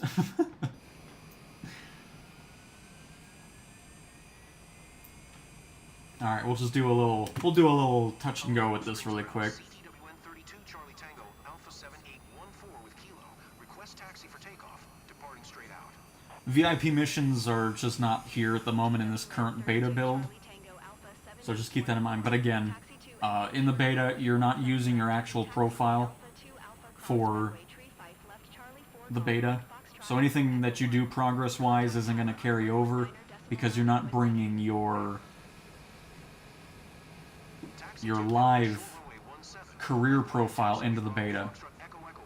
So anything that you do here will be pretty much wiped, and then once this fully comes out or you leave the beta, you'll be returning back to your regular profile again.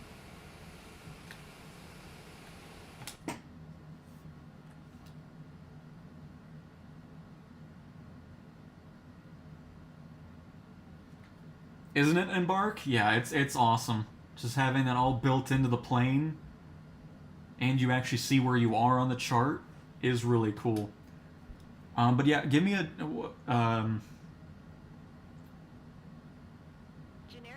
oh crap, here, hang on. I know I said we were going to fly this.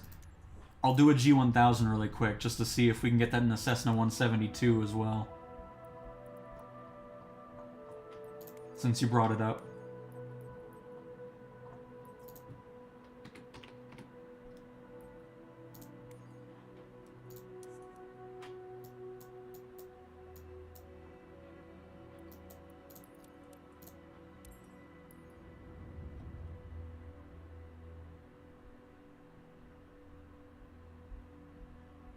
Yeah, somebody like the Kit Fox. I think they were flying over there.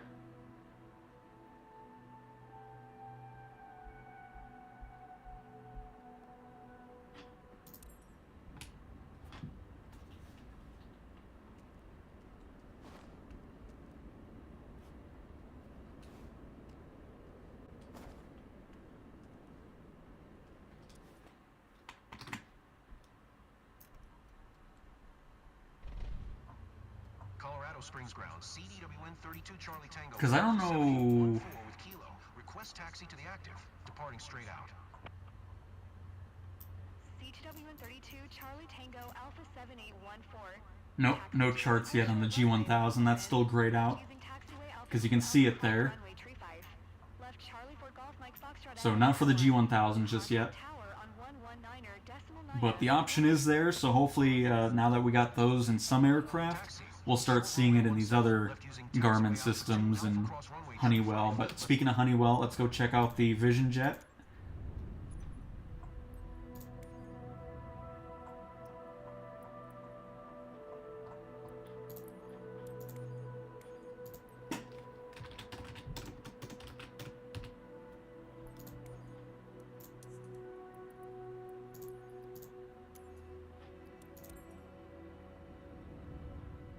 And you're welcome, DF. You are welcome.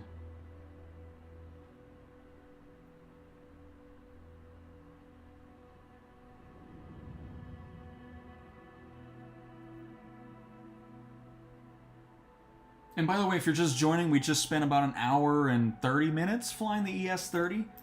So you can scrub back for that. It was a great flight.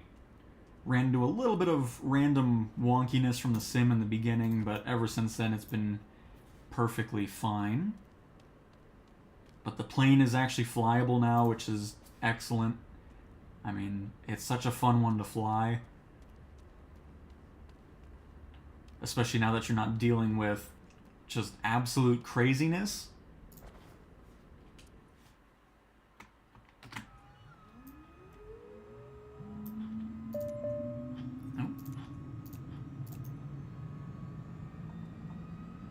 I think it's here. Yes. Let's see. Oh, yeah, we got charts in the Vision Jet.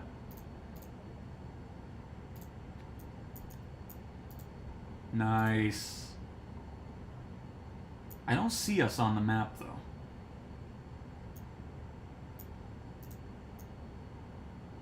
What's that about? Where are we? I mean, we're still initializing, so maybe we'll pop up here. SkyWest 5403, continue taxi. SkyWest 5403. Hey, there we go. Hold position. Do we show up on this one? Oh, that's a bit disappointing.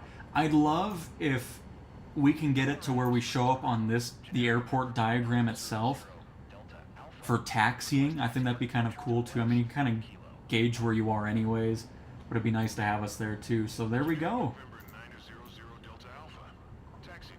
Vision Jet also has the charts built into the plane, showing you where you are. Very cool.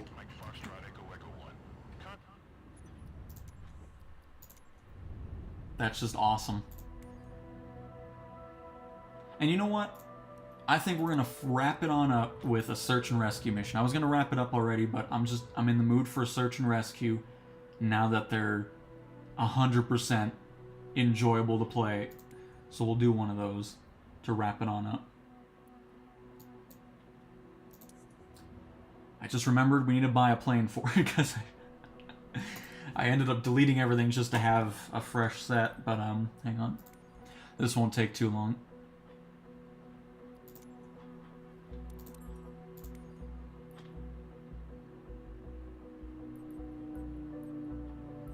Hey, the Norden's back. This wasn't here yesterday. Again, it might have been just because of that initial launch we did, so I'll go back into the Norden. I love that plane. It's one of my favorite tail draggers in the sim.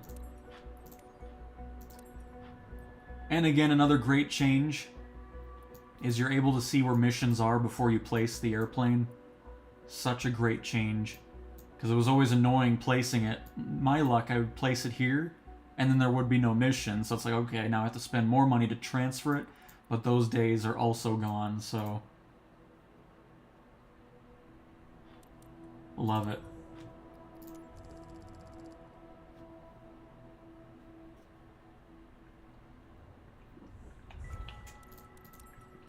Just so many nice changes going on.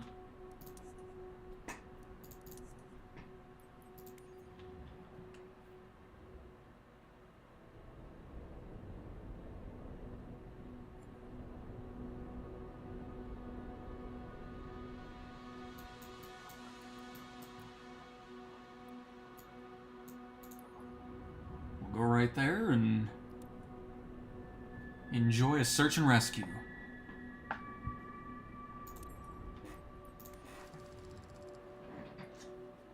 And yes, FMJ, yep. I think in the future what they should do is just unlock everything. Just have every plane available, that way people can test everything right away without having to kind of work towards getting other planes, if you know what I mean. Just think that would be nice.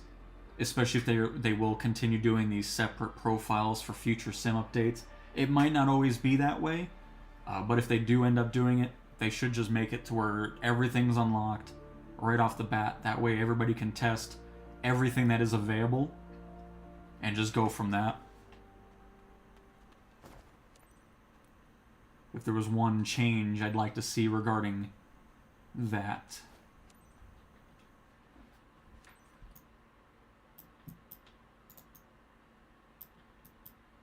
I love going with the none on livery. Look at that. Oh, what a plane.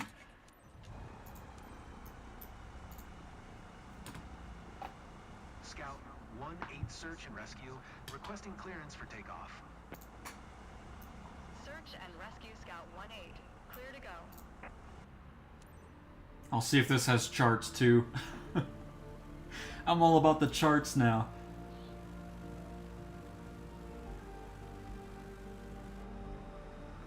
Okay, just a quick reminder of the urgent situation at hand. David, a man, has gone missing near Deming Desert with a car. The conditions out there are tough, and we haven't heard from him yet. We need to locate him No fast. charts. Take a quick look around. You should be able to spot something useful or locate him. I'll stay Well, on the radio sell this for plane. operations to assist you if needed. Alright. Let's go ahead and blast these folks with some sand. Oh, we were already on the runway. Okay. Well, I think that answers some... I mean, this was a bit of an off one anyways. I'm assuming this is the runway? These dirt ones are always kind of hard to tell sometimes, but... Again, it's not our profile, so who cares?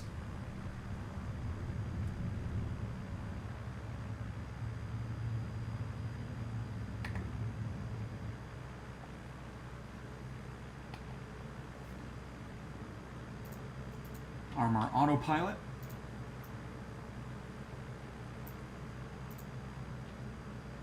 Oh, hang on, there we go. Flight controls. Let's get our heading... Oh, this is altitude, which is fine. We'll get that set to probably 5,500. Heading to the right. Search and rescue Scout 1-8. Every second counts. I should have renamed this to Rescue Cow as well. I keep forgetting that. Anything can happen down there.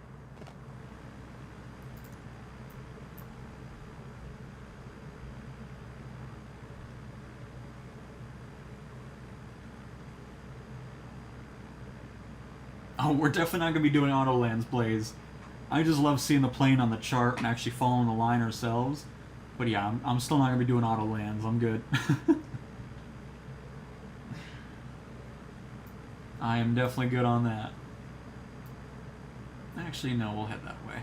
We do need to gain a bit of altitude because we've got some mountains up ahead. Turn on nav mode already. Oh. Well, hang on, we're going to not do that then.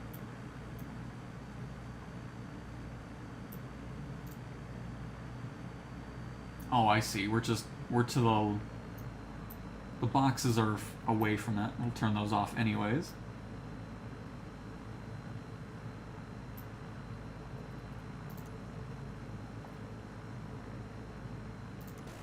We should be turning or leveling out and then turning to the left.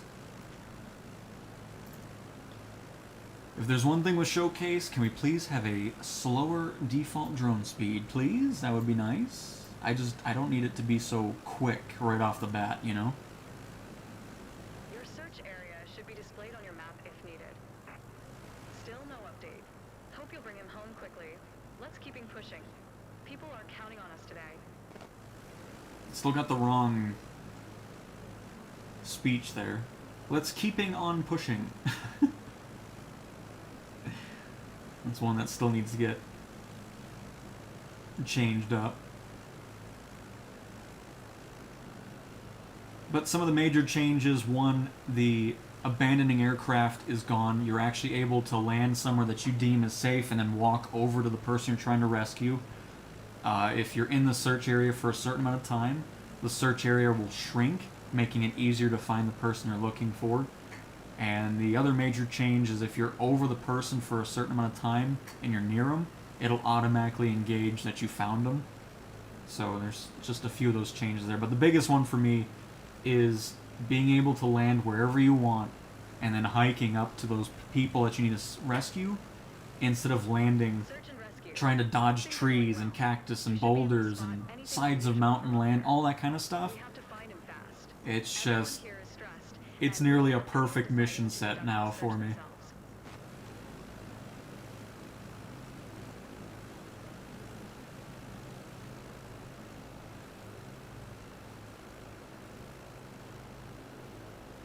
Doesn't this thing, I mean, honestly, the green on the flaps, I don't mind as much anymore. It would be cool if it was all blacked out, but it has a little bit of a trim color there, but it's just such a great looking plane.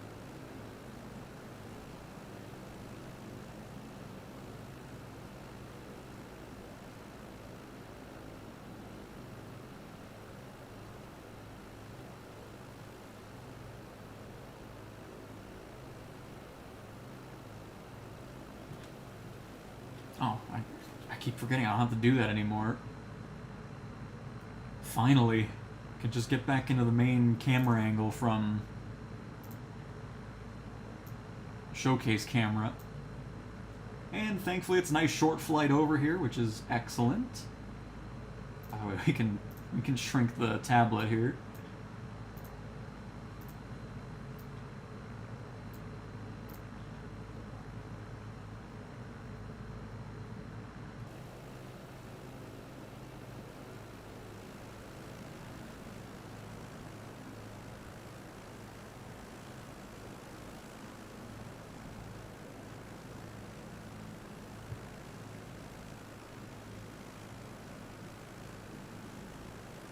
And again, thank you guys so much for the support on this series. I very much appreciate it. Glad you guys enjoy the way I do the content, and of course from the videos to the live streams.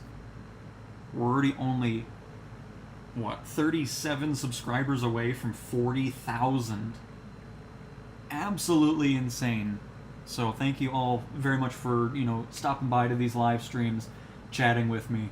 It's just been so much nicer now doing live streams, because before Flight Sim, it would always be pretty much maybe 2 or 3 people watching, and the fact that we have these amounts pretty much consistently during Flight Sim, and it's just very much appreciated.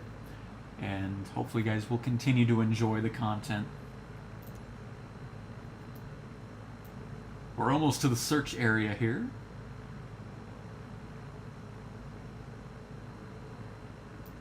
His relatives told us David doesn't know the site pretty well, but we think he might have managed to take shelter somewhere safe. Search starts here. Up to you now.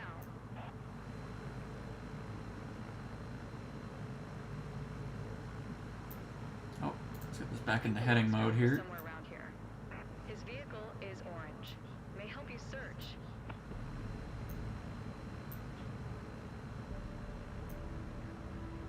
And again, I'll have another search and rescue video coming out over the weekend, just so you know. I was originally going to post it today, but you know, it's just, I was in the mood to do some live streams with the ES-30. Such a I mean, it's just, it's nice that we're getting to the point where these planes that have been pretty much useless this whole time are getting fixed, being usable, increasing that aircraft list in career mode. Could not be happier. Trying cargo with a Chinook, very nice. Good luck. I love that Chinook too.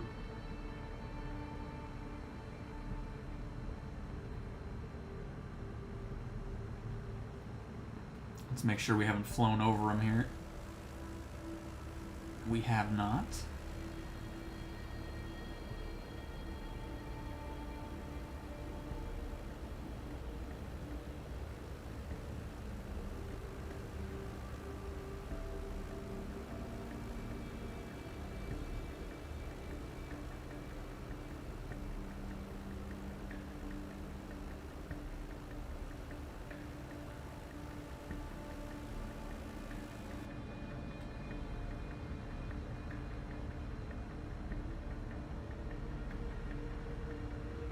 Oh, we don't have the EFB just sitting in here, hang on. Once we get up here, we'll probably turn left, go through these little mountain hill things, loop back around. Because so far...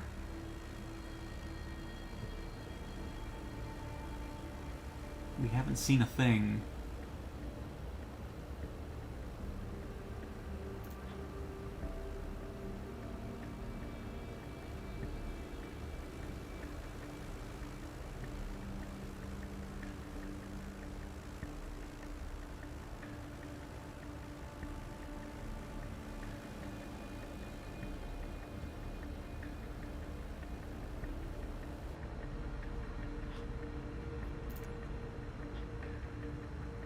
Left turn going already.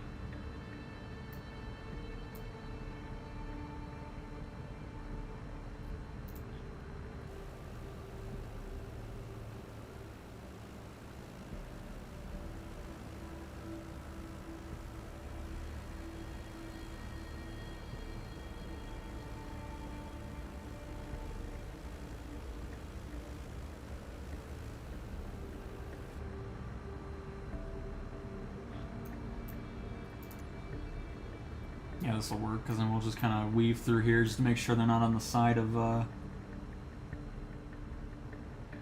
hill here.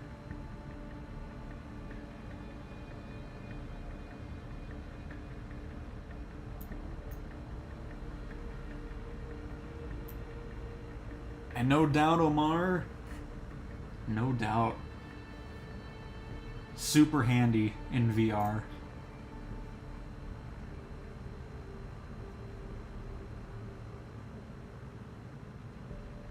Oh, this is one of those planes you can quote-unquote walk around outside the aircraft. Skim through the landscape for an orange SUV.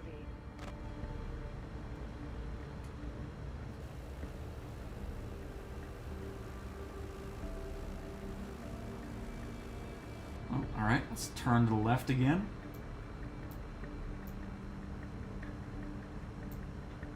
Probably gonna be out of the search area. Oh no, we're actually timing it pretty good.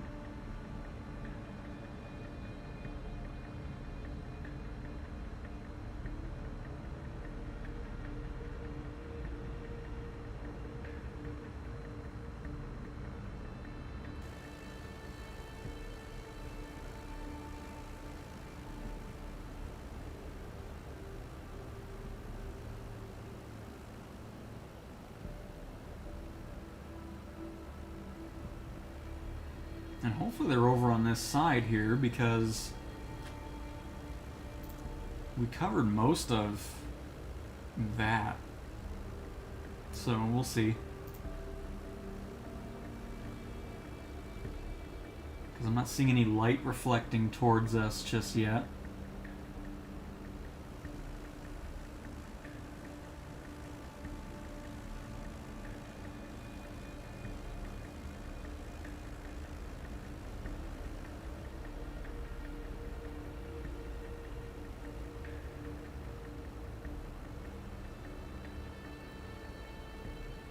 Oh, what is this?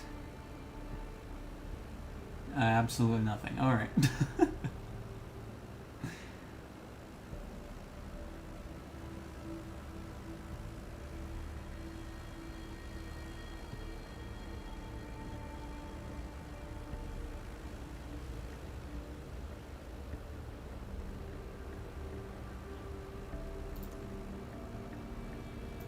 We still got a little bit of ways to go before we get to the edge of the circle, but... Uh-oh, hang on, what's that? That is just a random building, unfortunately. I thought that was going to be a car.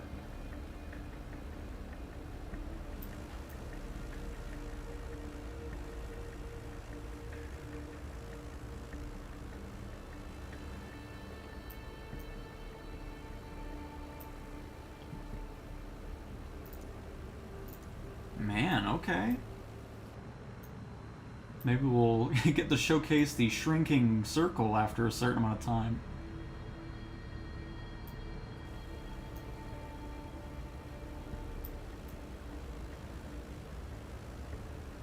I really thought we were going to find him on that pass there. So we'll just cut across and go over to the other side of the circle and go up north from that.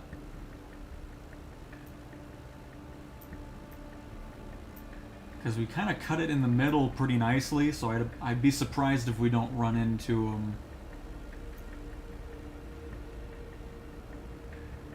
Is that a semi-truck?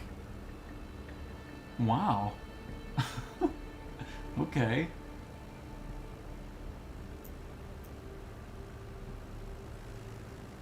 Not something I was expecting to see out here.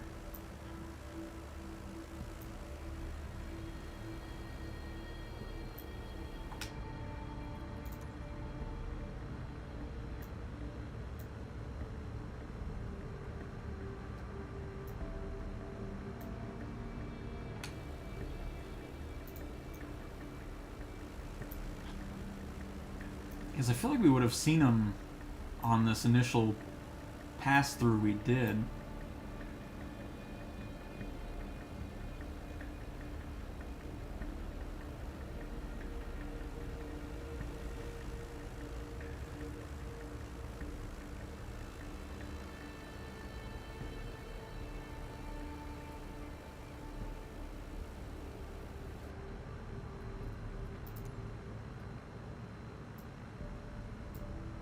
Unless they're really close to the edge of the circle over here.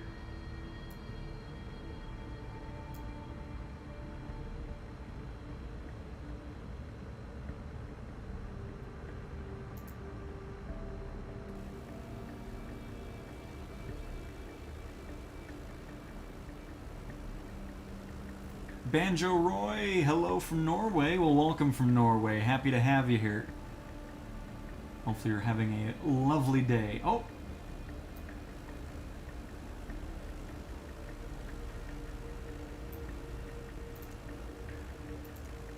I think that might just be a random truck again.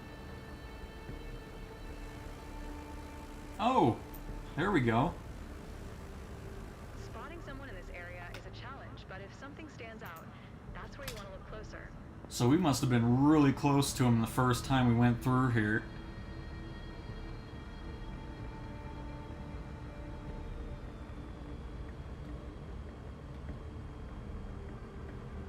And unfortunately, they're at a pretty good spot to land at already, too.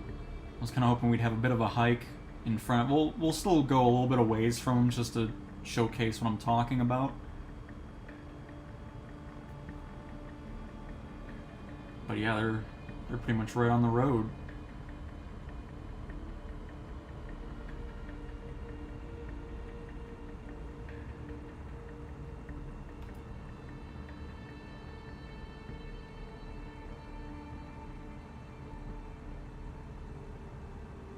Oh, I see some boulders in the road, though, here.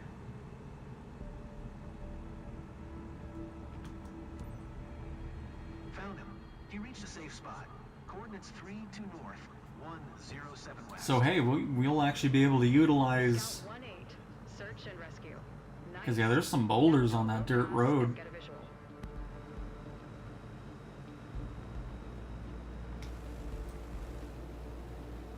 So, what's been happening with search and rescue this whole time now, up until Sim Update 2, is you'd have to land pretty much relatively close to this person, or else you're not going to have much luck.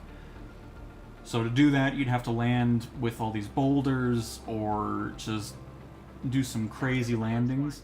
Glad you finally found him. Try to land nearby and see if you can lend But me a hand. now, But don't do we don't have to do anything that crazy. anymore. I don't want to have to rescue you too. So what we're going to do here is, let's find a nice spot to go, because right now this dirt road is full of giant boulders. We might be able to land here though. This stretch right there looks perfect. Got a boulder at the end, but we can clear that and then land after that. Actually no, there's little rocks in there. Okay, so we're not gonna land there.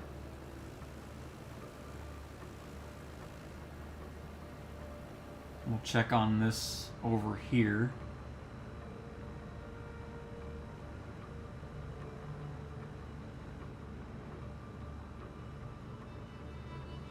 That's looking pretty decent. I think we'll go for that.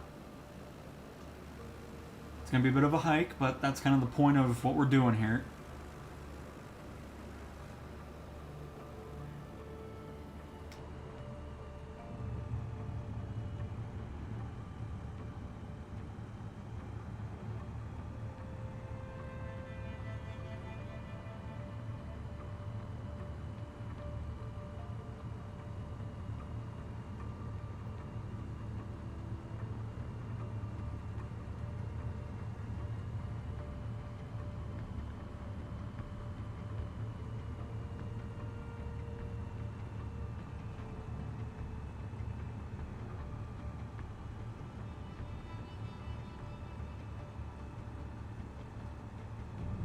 Oh, little bounce, little bounce, little bounce. Get over to the right.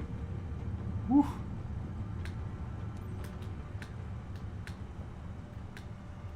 A little bumpier than I thought, but it's all good. Nice. Let's pop on out. And there we go, our little makeshift road. At least we know it has, I mean, you can see how bumpy it is. Not surprising, it is a dirt road. So, if we would do this in the basic build right now, we'd only be able to go 0.4 nautical miles over to away from the aircraft.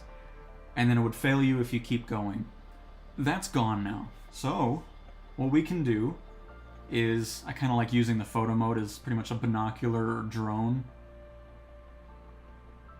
And I think that's not even our car there. We need to go over there. It's gonna be a bit of a walk, but it's a great way to just showcase how much better this mission set is now. And you know, you get to utilize the photo mode pretty much as like a drone or binocular, and you get to utilize some more of the walk around feature in the sim without having to do crazy landings, hopefully not clipping a rock, wings, you know, the wings striking the ground, all that kind of nonsense that we've been, you know, dealing with. Because that's why I didn't even do fixed wing search and rescues anymore, because it was making you do these ridiculous landings that you don't have to do anymore. Now the only thing that pops up is go back to aircraft. It's basically a tooltip, as opposed to, oh, go back to the aircraft or your mission's failing. Now you can just pretty much walk as far as you want to. So if you want to land at the base of a mountain and then climb that to rescue the person, you can do that. Want to walk around the desert, enjoy the view that you're walking through, you can do that as well. And of course, at times you'll run through animals, and just this one change alone has made this mission set so much better. Getting rid of that ridiculous abandoning your aircraft nonsense. And then of course when we do rescue the person, you can teleport back in the plane, and we already know we have a safe place to take off from our makeshift runway.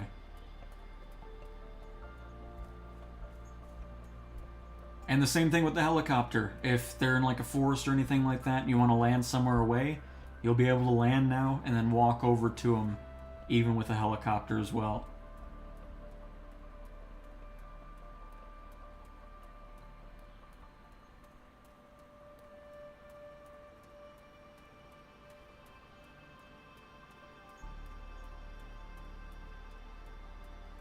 Just having the freedom to decide what you want to do. I mean, you can go riskier if you wanted to, land on that road that is close by, But, I mean, you saw the boulders that were there. It was just going to be a very difficult landing regardless. So, if you want to play it safer, you can. If you want to be more aggressive about it, you can do that. Like, it's just, whatever you feel like is the best option, you can do it now, which is great. It's not the mission telling you, oh, you can't do it this way. You have to do it the way we want you to. And getting rid of that was awesome. I'm so glad they did that. I've been talking about it ever since we dove into search and rescue. And the fact that it's here now is just awesome. It makes these missions just so fun to play again.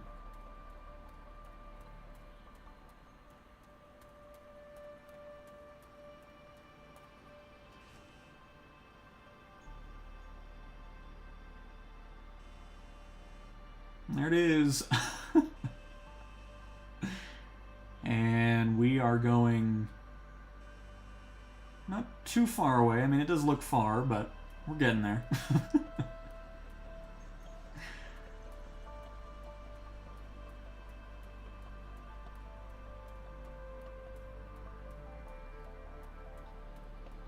Got some cool mountains way off in the horizon there.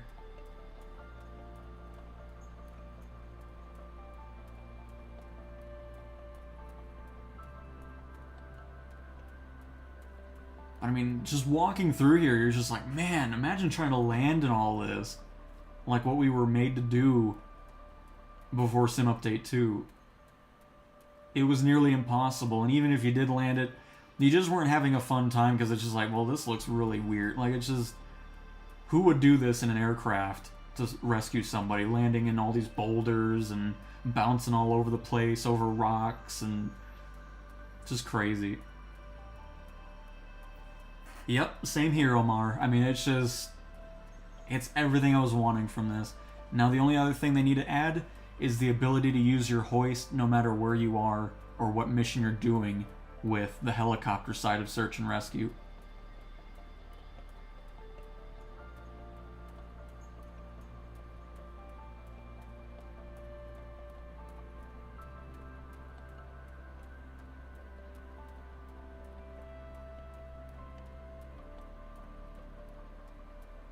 And just get to enjoy the sim from a different perspective as well. You know, instead of just aimlessly walking around, you're actually part of the mission still. And like I was saying, you know, with photo mode, kind of using it as a binocular or drone is a little fun touch as well.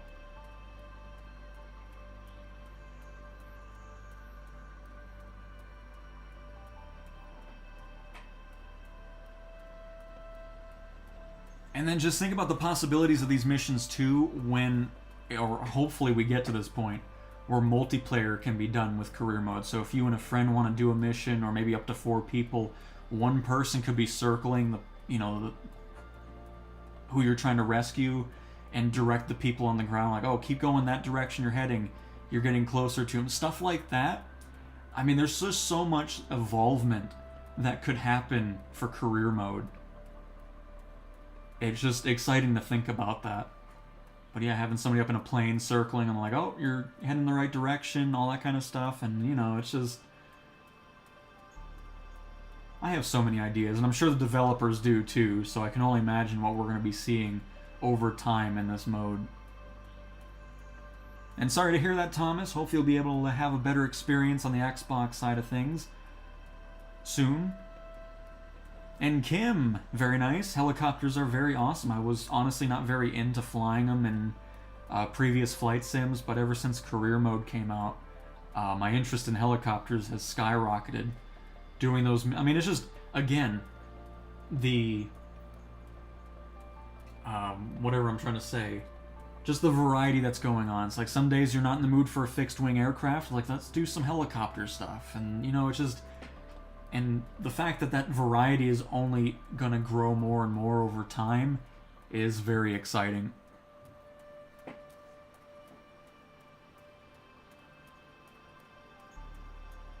And as I've already said, I know we could have landed closer, but, you know, I just want to kind of prove a point. It's like, look, you can go pretty much as far as you want to go away from the aircraft now for these missions. You're not tethered to the aircraft. You're not wasting 15 to 20 minutes doing a mission just to find out that it's nearly impossible to get to the person or sometimes it was 100% impossible to get to them, and now that's gone. Just from that one change of being tethered to your aircraft being gone.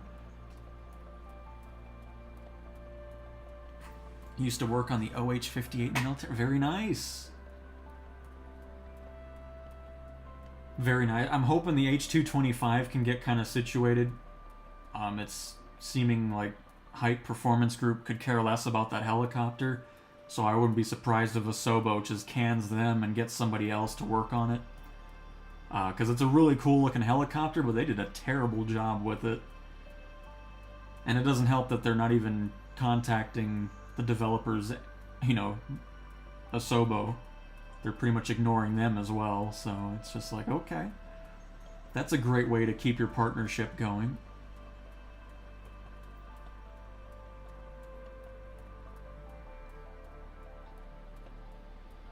I hope we get like a Black Hawk in career mode. That would be fun for search and rescue. Or a Huey. You bought the H-145 Airbus? Very nice.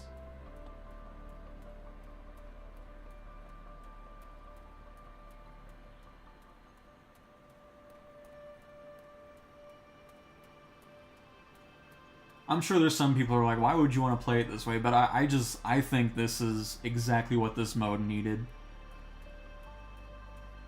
Sure, it adds a bit of time, you know, it depends on how far of a walk you want to do, but it's just... I couldn't be happier with it. By the way, I'll have this popped up here so you can see. Because right now we're quote-unquote taxiing to the target. But imagine if we landed and you were trying to maneuver the plane through all this. There's nothing fun about that. And to be completely honest, there was nothing fun about Search and Rescue before Sim Update 2. It just... I love the idea of it, but the way it was before was just... It wasn't fun, you know? It's just like, okay, great.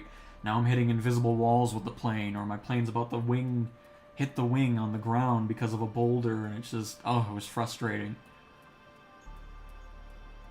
So once we get close enough to them, it'll go green, they'll teleport to the plane, and we can do the same thing. We don't have to walk back if we don't want to, which we're not going to for the stream's sake.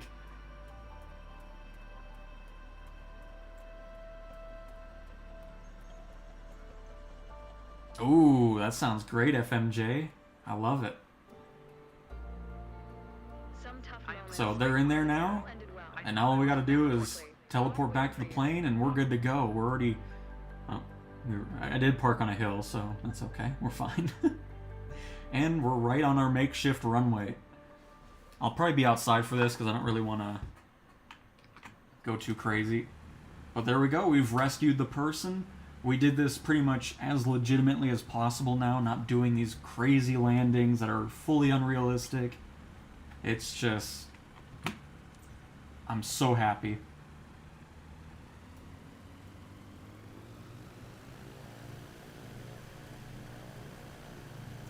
That's a bump.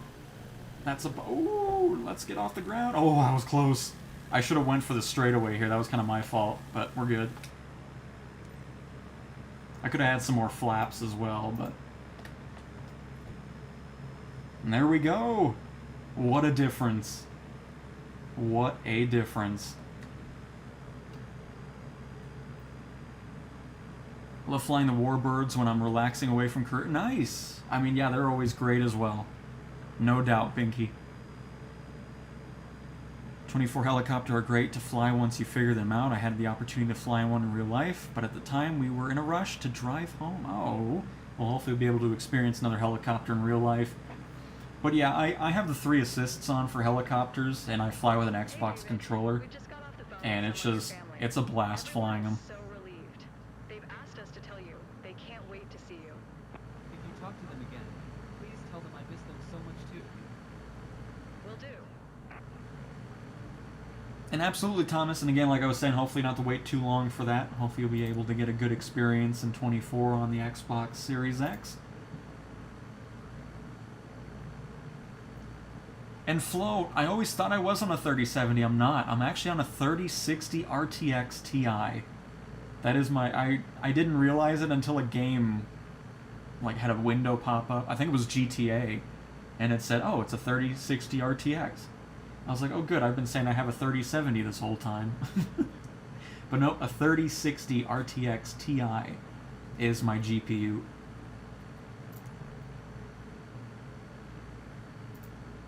But isn't this great? Like, I love it. Every time I'm doing a search and rescue mission, I'm just having such a fun time with it now.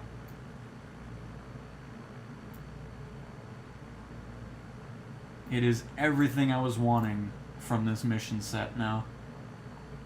Just some other tweaks, like I said, with the hoist for helicopters, being able to be used anywhere. But this is already better. Looks good for a 30 series. Yeah, I mean it handles it perfectly. I'm sure the mechanic team will find how to get the car back tomorrow. I'll call them tomorrow. Oh, I don't need these boxes. We're good. I would hate leaving it like this. I guess I'll just have to accept that nothing serious is going to happen in the Haven't tried the helicopters yet? But yeah, I mean, if you haven't tried them yet, I highly recommend... Here, I'll just show it really quick. Under assistances, I have all three of them on, the cyclic, the tail rotor, and collective. It helps out so much, because I don't really need like a full-on realistic experience with helicopters. It feels like you only want that if you have dedicated hardware just for helicopters. Then it would be fun, but it's just not enjoyable with a flight stick, at least not for me, so I just stick with an Xbox controller. It basically gives it GTA flying mechanics. I mean, it's still more in-depth than just GTA, but it makes it easier, is what I'm trying to say. Much easier to control. But cool, let's head on back. It's going to be a short flight, nothing too crazy. We'll be landing on runway 26. We'll pop to the left just a tad. We're probably going to get a crap score for how long it took us to find him, just because we ventured through every part of the search area except the one where he was at.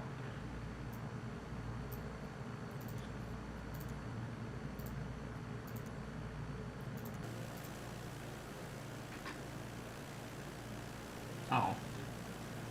Excuse me.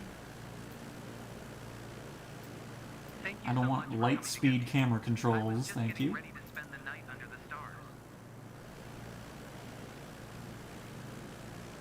And Omar, no, not yet. I'm sure there'll be something down the road. As a matter of fact, that sounds awesome to do some medevac missions with a helicopter or life flight type stuff where you land on a highway and then go to a hospital helipad. I think that would be pretty cool. But right now, anything helicopter-wise is cargo. I don't think there is any medevac for helicopters right now. But, I guess there might be some helipad landings for maybe not VIP, but just, some passenger transport. I haven't done too many of those missions with helicopters, the longer ones. So there may be some helipads, but most of the time, at least from my experience, it's just been regular airports that we land at.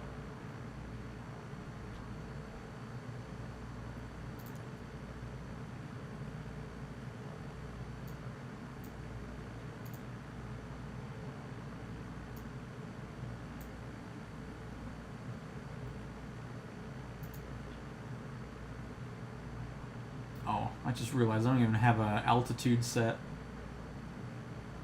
Oh, I can't even set one. Uh-oh. Oh, it is set to 7,000, but... Oh, it does do it. It's just saying NA for some reason. So let's go down to... Let's do 6,000. Do 500 feet per minute.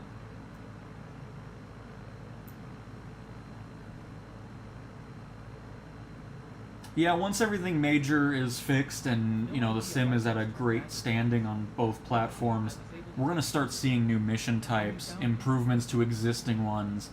It's just going to be an ever-evolving mode career mode. That's what's so exciting about it, because you know, you go into it and then you have all these ideas like, oh, imagine if multiplayer was in here and you're doing the sky crane cargo missions where a second player can control the crane and then your other friends flying the helicopter, you know, stuff like that. I mean, it's just, or even having the ability just to start things off, do missions together where you're both in a plane or 4 people, whatever it could be. I'm still hoping we get to a point where we're basically doing career missions in free flight if you want to do that. So that way you can see real players doing whatever they're doing and go from, you know, it's just, there's so much that can be done with this mode, and that's what's really exciting about it. I think this is our airport right here, by the way. I thought we were going to have a longer flight than that, but okay.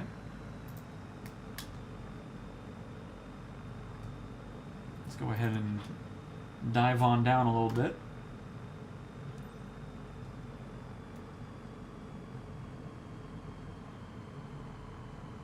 Now I remember news stories about rescues like this, and always felt relieved it wasn't me. But hey, And Omar, they pretty much did that in the sim update too. I've noticed it, where it's not saying, oh, taxi and hold short somewhere. They actually say go to the helipad, which is kind of close by, and then you just take off from there. So they've made some changes to it. I need to dive into it a bit more, but the couple missions we've done with search and rescue with the helicopter, it was like that. It was no longer, oh, taxi and hold short of runway 3, 2, whatever, all that kind of crap. So I'll have to experiment with it some more, but they've definitely changed it from what I've seen.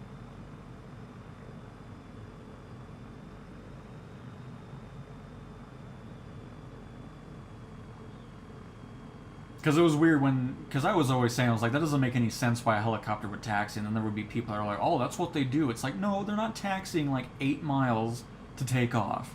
Every helicopter I've seen take off, they just kind of move away from where they parked, set things up, and then take off from right there.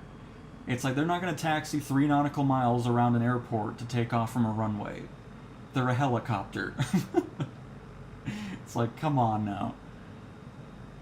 But yeah, so I'll have to experiment with that some more, but they've definitely tweaked all of that, as opposed to always having to do these hefty taxis in a helicopter for some reason.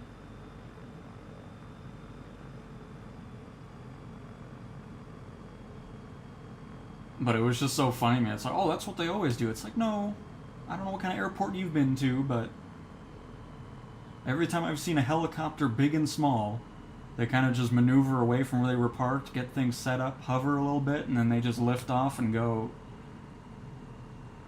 They're not doing any of this taxi nonsense.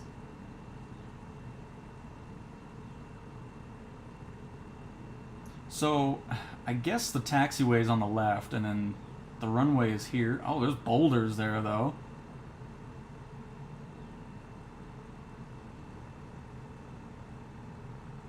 Is this the...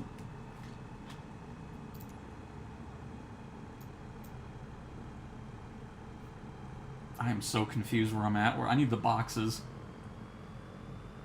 Is this actually the runway? Oh, don't tell me I'm not going to get any boxes here. Oh, I saw him. Oh no, that it was... Okay, hang on.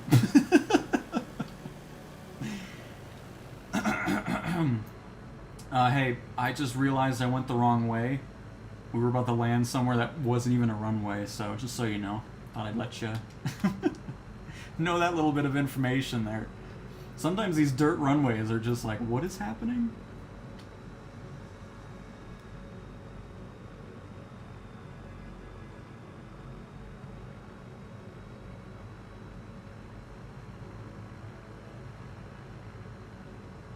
And glad you're healthier, Wildcat. Welcome back to another stream.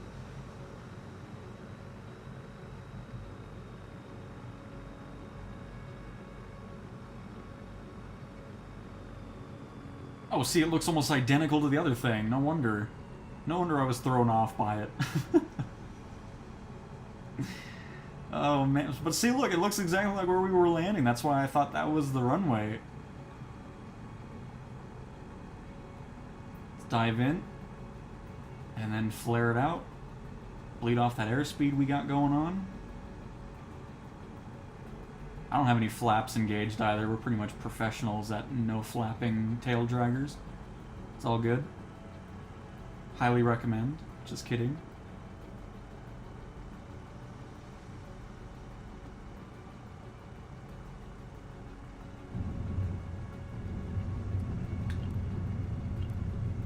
Oh, wheel out of runway. It's a dirt place.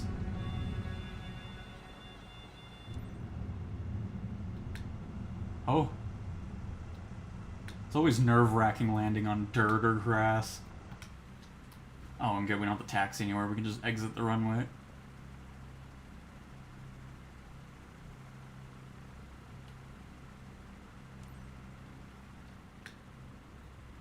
All right. Search and rescue. A search and rescue mission in a fixed-wing aircraft is complete. And his family. So touching. Busted late April is kind of the time frame they're hoping to get to for a full public release of Sim Update 2. That dirt path was for the helicopter taxiing. No doubt. No doubt about it.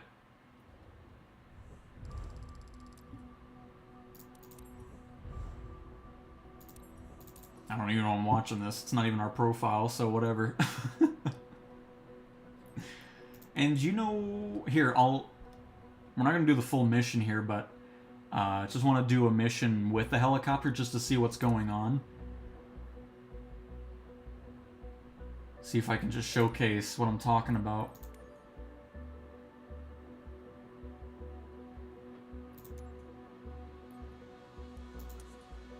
Here, no, let's do, let's get a 125 for this, so that way we're at an airport. I just want to see if anything, if that continues. We'll just get a 125 really quick.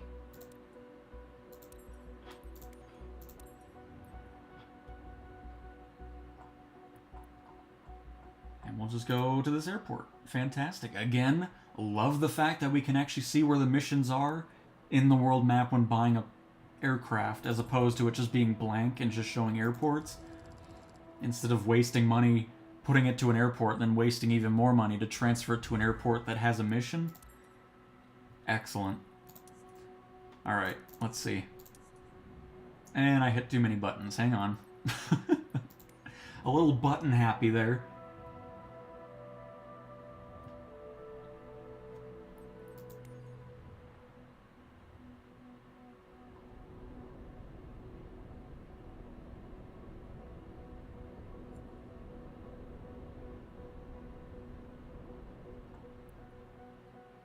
Oof. I was gonna do it, but it's a pretty long flight, so we'll just get I want to show the initial part, just to see if we do see some major changes, because based off the couple missions I've done with helicopters, it was definitely different. Honestly, I've never crashed a plane myself because of my ability. The only time I've crashed a plane is if something just went wonky. So that's why I always go with basic insurance. I've never had an issue with that. Seismus, hopefully I'm pronouncing it right. SU2 is Sim Update 2. This is the beta going on right now. The Sim updates are the major ones that update the Sim. So that's what SU2 means, is Sim Update 2. And those are always going to be the major updates that improve the Sim, fix bugs, what in the world kind of English am I saying? Fixes bugs, all that kind of stuff. So let's see how this is now, because they shouldn't say taxi to the runway. It should say something like taxi to helipad. The one thing I have noticed is it doesn't highlight where you're supposed to go. So we'll see if it does it here or not. Let's find out together. I crashed a 737. Oh no. Oh, size of miss. It's all good. No worries if you don't know what SU2 is. And now you know. Now you're in the know whenever you see somebody talk about it. I thought it was an effing plane. Hey, Captain. You're leaving to Marfa. No. To drop by and say hello. But hey, at least now you know what's going on. But okay, here let's Let's see what they say here. Catch an important flight at I'll turn myself off here for a little bit so you can hear the audio. We'll just have to enjoy the view. Juarez ground, CTWN 32, Charlie Tango, Alpha 7 Tree 10, request taxi to the active east departure. CTWN 32 Charlie Tango Alpha 7 Tree 10. Taxi to helipad number 1. Contact tower on 118.9er when ready. Taxi to helipad number 1, CTWN 32, Charlie Tango, Alpha 7 Tree 10.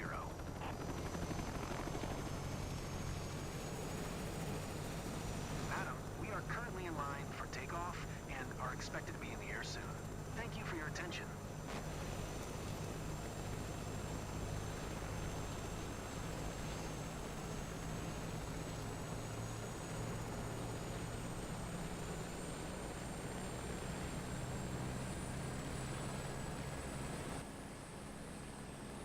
See, now the only thing is, it always says stop at helipad, but it doesn't, I don't know if it just means right here, if we just want to, we'll test it out. Will it just float?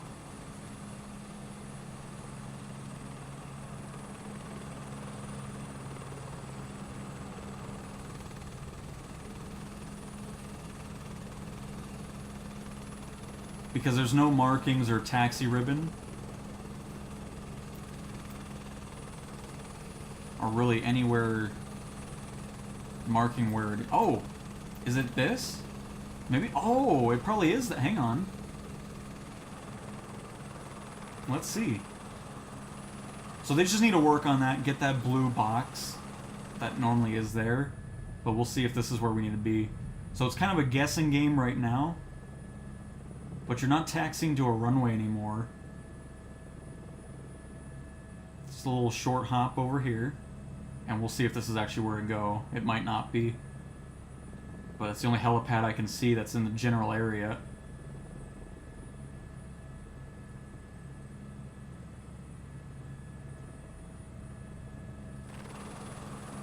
Love the livery on this, though. Hey, that was it. Look at that. Nice.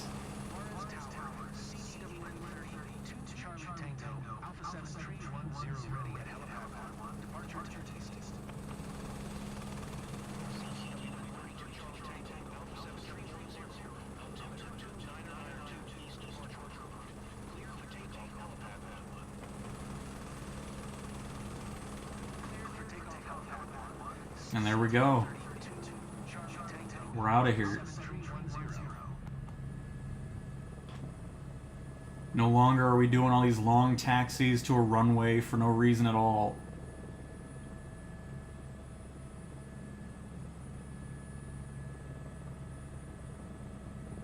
So I was really happy they changed that.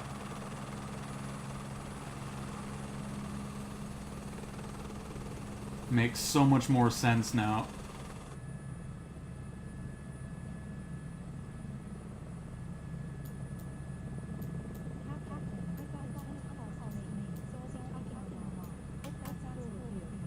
But I highly recommend not doing passenger transport in a H-125 since it doesn't have autopilot or trim.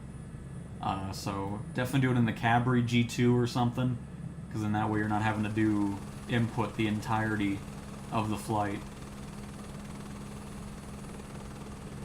And right, Omar, I agree. Like, it was so nice seeing that, because it just got to the point where I was like, I'm just going to take off. I'm going to take a hit on the performance. I'm not doing all this taxi nonsense. But it might be a while. Can you text me the driver's number? I don't have it. Thanks. Appreciate it. And yep, Banjo, yeah, it was weird to me how people were like, oh, I saw it all the time. They taxi to the runway. It's like, okay. Right. It's like, okay. I mean, I'm sure there's some times where they do it if it's a short thing or something like that, but I would imagine 98, 99% of the time, they're just taking off from where they are, or in the general area of where they were parked. They're not going to do a mile-long taxi to a runway and then take off from that.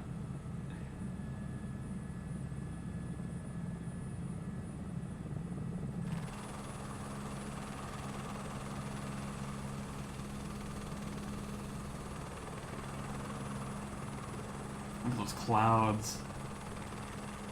So awesome.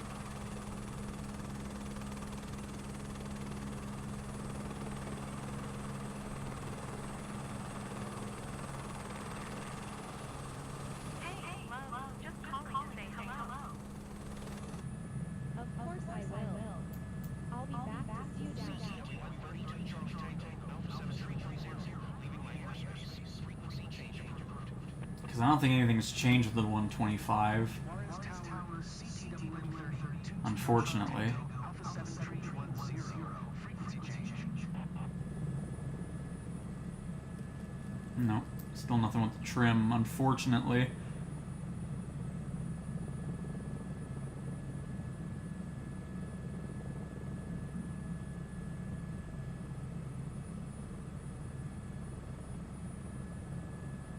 Well, yeah, I mean, yeah, that's the thing. I mean, if it's like a tiny little airport where the taxiway is maybe 500 feet long and you're on the runway, then I understand those types of situations. But here at my airport, there's, you know, life flight helicopters, the 125s going around that we're flying in now. You have military Blackhawks, Apaches, Cobras, the Stallion, the Super Stallions come here from time to time. And they're not taxiing. They're taking off from where they're at and heading on out. Hi, Madam. Julie on the phone. Yes, I can speak now. It's a bit noisy, but can you hear me? Yes. Hello? Yes, can you? Damn. I'll call you back, okay?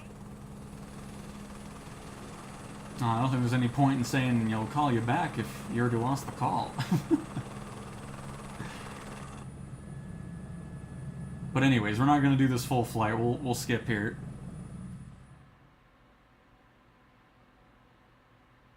We'll see if anything's changed with the helicopter. Because sometimes they freak out after you skip. A little bit like that. But not too bad. I just want to see what landing's like. Is fastened and prepared for descent. Thank you.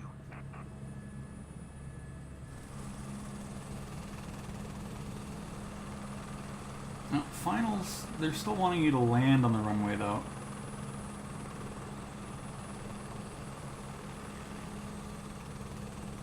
Although not all the time, because one of my search and rescue missions was land at the helipad, so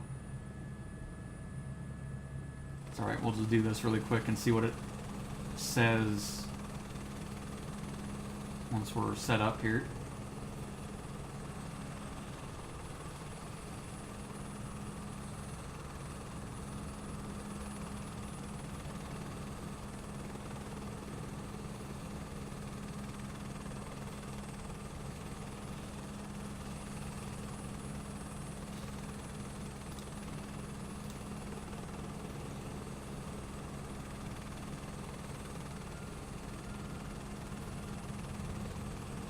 I love the people that are like so against the game, yet then they go to streams about the game they supposedly hate so much. Laughable. So yeah, we still gotta stop and hold short here, so it's not 100% always doing helipads, so sometimes they'll be there. But again, this is a smaller airport, so I'm not against doing a really short little taxi here and there.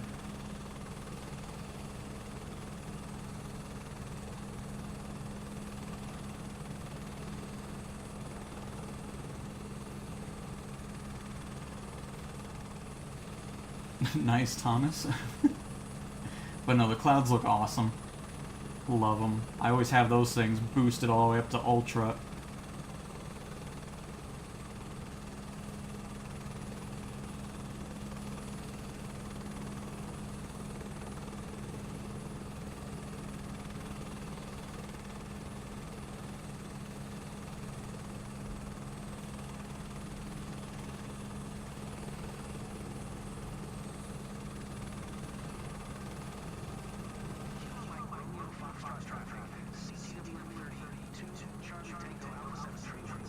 Bounce a little bit when we get that ground effect going.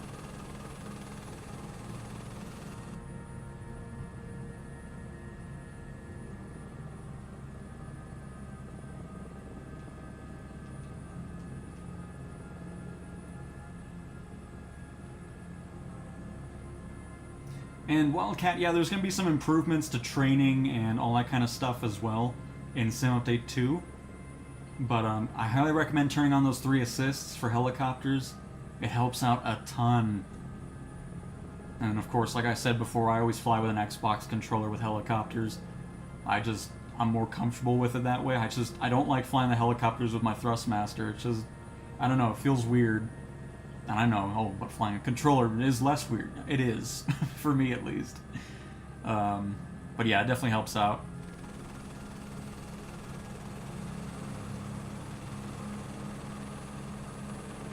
Well, yeah, the Sky Crane was crazy before Sim Update 1, but when they fixed some of the weirdness regarding ground effect and how the helicopters interacted with platforms and the ground itself, it's made it a lot easier. Sure, it's still difficult, don't get me wrong, but it's much nicer than it was.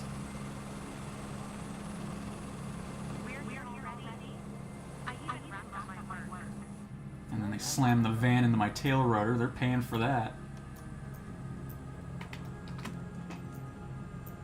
By the way, always make sure you turn on the rotor brake beforehand. Now this is some taxi service right here. You don't even have to step on the ground. Okay. You can stop now. Oh my goodness gracious. Yep, just hop on the hood, and then you can open the door from the roof and then hop in. That's the VIP treatment we give you here. Nice, thank you. Thank you for this. Glad you had to show up to do that.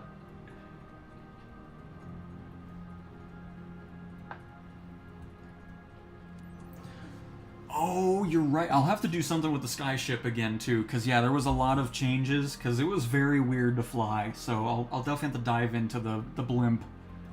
No doubt about it.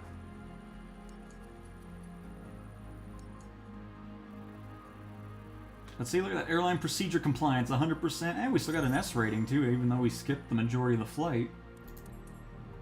I like how she was still in there, too. I locked the helicopter, I'm heading home. No, still 80 grand, even though we skipped it. That's a pretty good price, really. Obviously, it would be more if you did the full flight, but I'm not doing a 125 flight. Freehand.